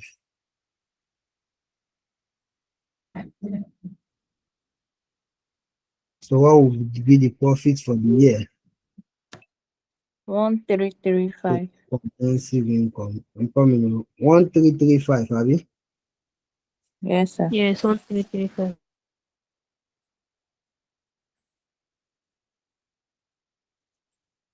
1335. What's the total comprehensive income? 1595. 1595. So 1335 minus 32.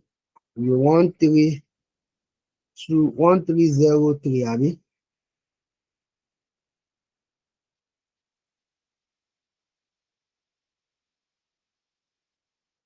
Then 1595 minus 40 will be 1555.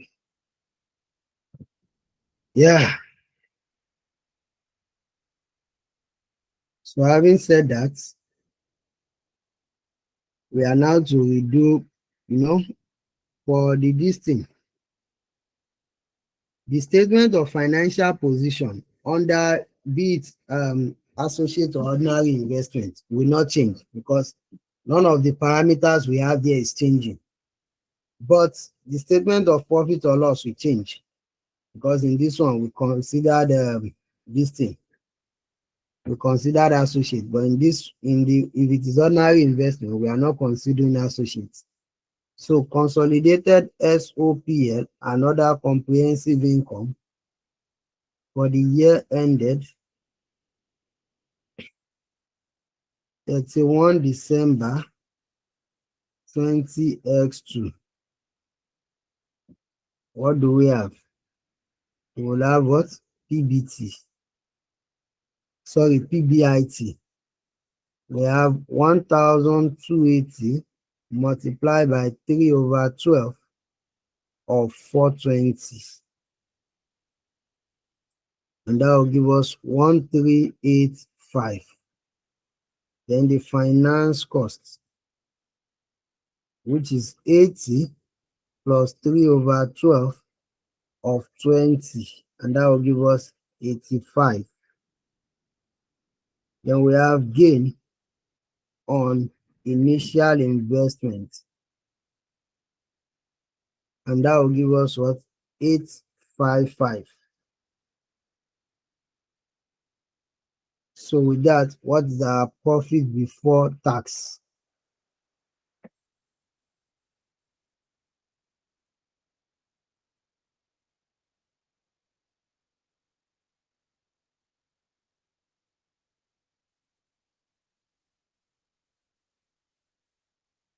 I'm with you. 2155. 2155. Then income tax expense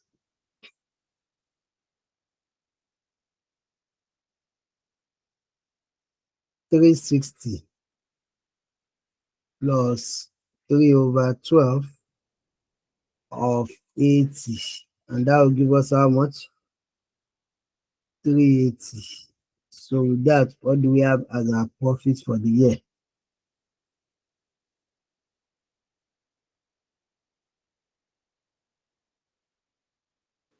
One seven seven five. 1775. 1775. Then other comprehensive income, we have what? Gain on property revaluation. That would be 240 plus 3/12 of 20.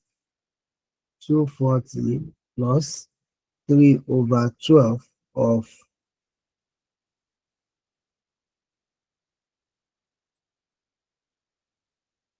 wait, so why did I do 3/12 of 20 again? It just be 3/12 of the, no, it should be 3/12 of 80 now. It should be 3/12 of 80.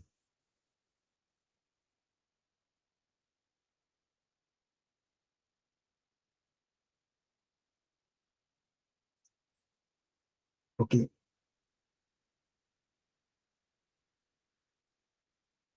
Sir. Hmm?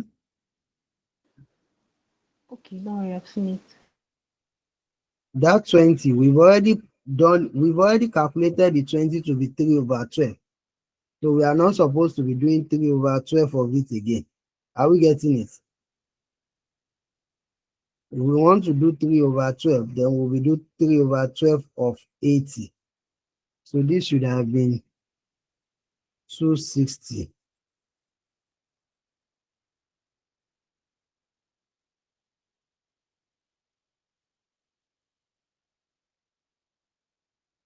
Because 80 was the entire distance. What they made as an associate is 3/12 of it, which is that 20. Is it clear? Sir, So please, not yet though. what I'm saying is this.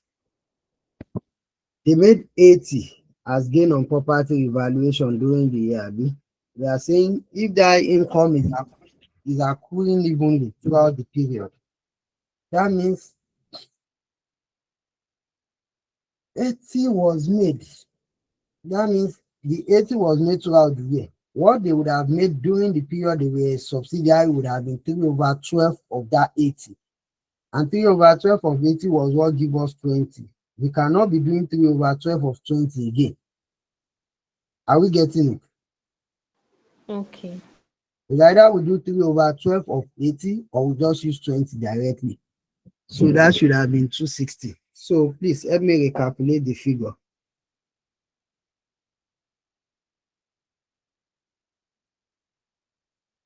That should be 1,1610. 1610.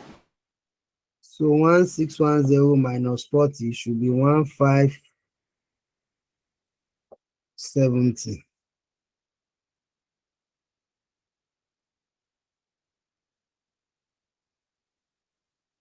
So what do we have here? This will give us 260 also.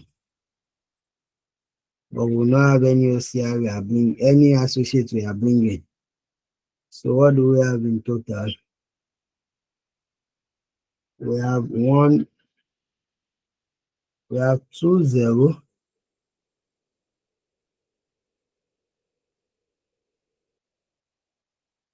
35 2035. So if we are now to do profit for the year attributable to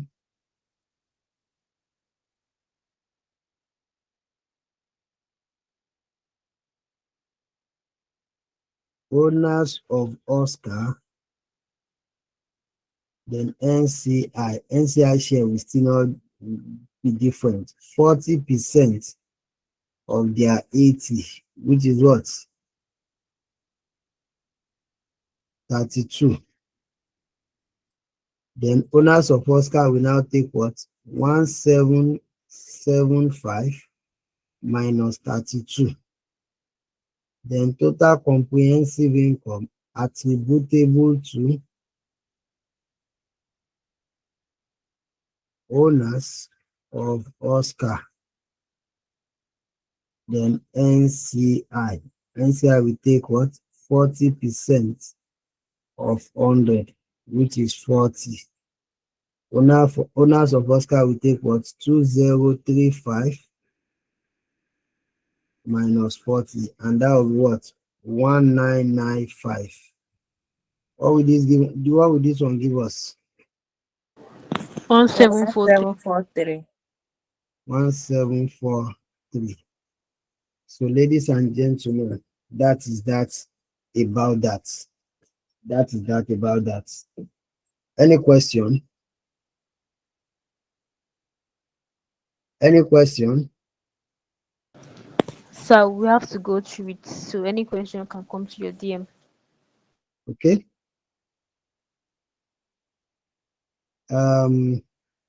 What do I want to say?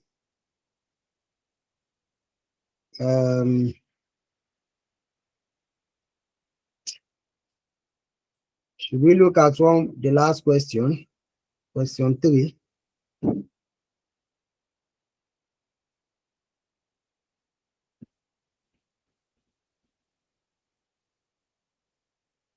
Hello?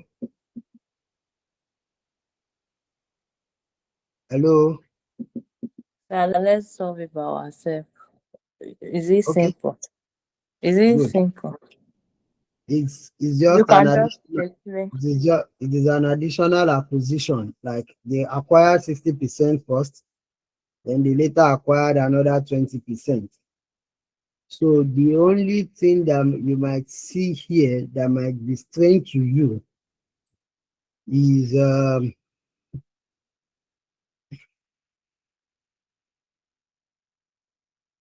so we have one. I think we have fellow subsidiary here.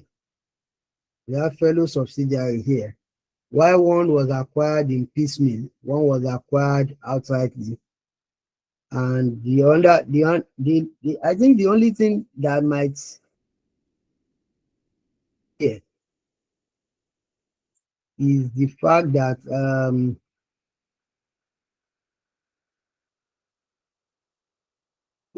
that goodwill wasn't given. Goodwill wasn't given for speed. The goodwill for both wasn't given. Rather, they gave us recoverable amount. So that means we have to calculate the goodwill by ourselves. And to calculate goodwill, The goodwill will be the impairment. Impairment of goodwill, Impairment wasn't given. So we have to calculate impairment ourselves. Question 3. Impairment wasn't given. We were given recoverable value. So we have to calculate goodwill ourselves. We have to calculate impairment of goodwill ourselves. And to calculate that impairment of goodwill, just like IAS 36, recoverable value, carrying amount less recoverable value. But what will now be the carrying amount of the business? Will be the net assets on the date of consolidation plus the goodwill. Net assets on the date of consolidation plus the goodwill is what will give you the carrying amount. That's what you compare to their recoverable amount, and you determine if there is goodwill or not. If there is goodwill, if there is impairment, we charge it. If there is no impairment, we let it go. But another thing, you see here that they said the acquisition was accounted for using partial goodwill method. If they tell you they are using partial goodwill method, that means what? NCI is measured at fair value. NCI is measured at fair value. So for something like this now, they must have given you an hint on how to calculate NCI at fair value. Sorry, NCI will be at NCI will be at what's it called? NCI will be at proportionate share, where goodwill is calculated at using partial goodwill. Why? Because under partial goodwill method, when NCI is calculated as proportionate share, NCI doesn't have any goodwill. So there is no point using full goodwill method. Just calculate that of the parent and move on. But in the case of this first one that they said NCI is goodwill is measured as full goodwill method. And that means NCI for this one is measured using what? Fair value. And you see, they gave us the fair value of the non-controlling interest on that day. They gave us the fair value of the non-controlling interest on that day. So I think I will appreciate that if we can do it on our own. Can we do it on our own? Because I don't want to go to it in the next class. So I will try it and send to you. In the next class, I just want to go to the next topic. Straight up. So we'll attempt it. Sir, but we can just do the correction before you start the next class in case we don't get it. All right, you guys want to bring this topic into the next class. If we have started by 12 o'clock, we'll be done with it.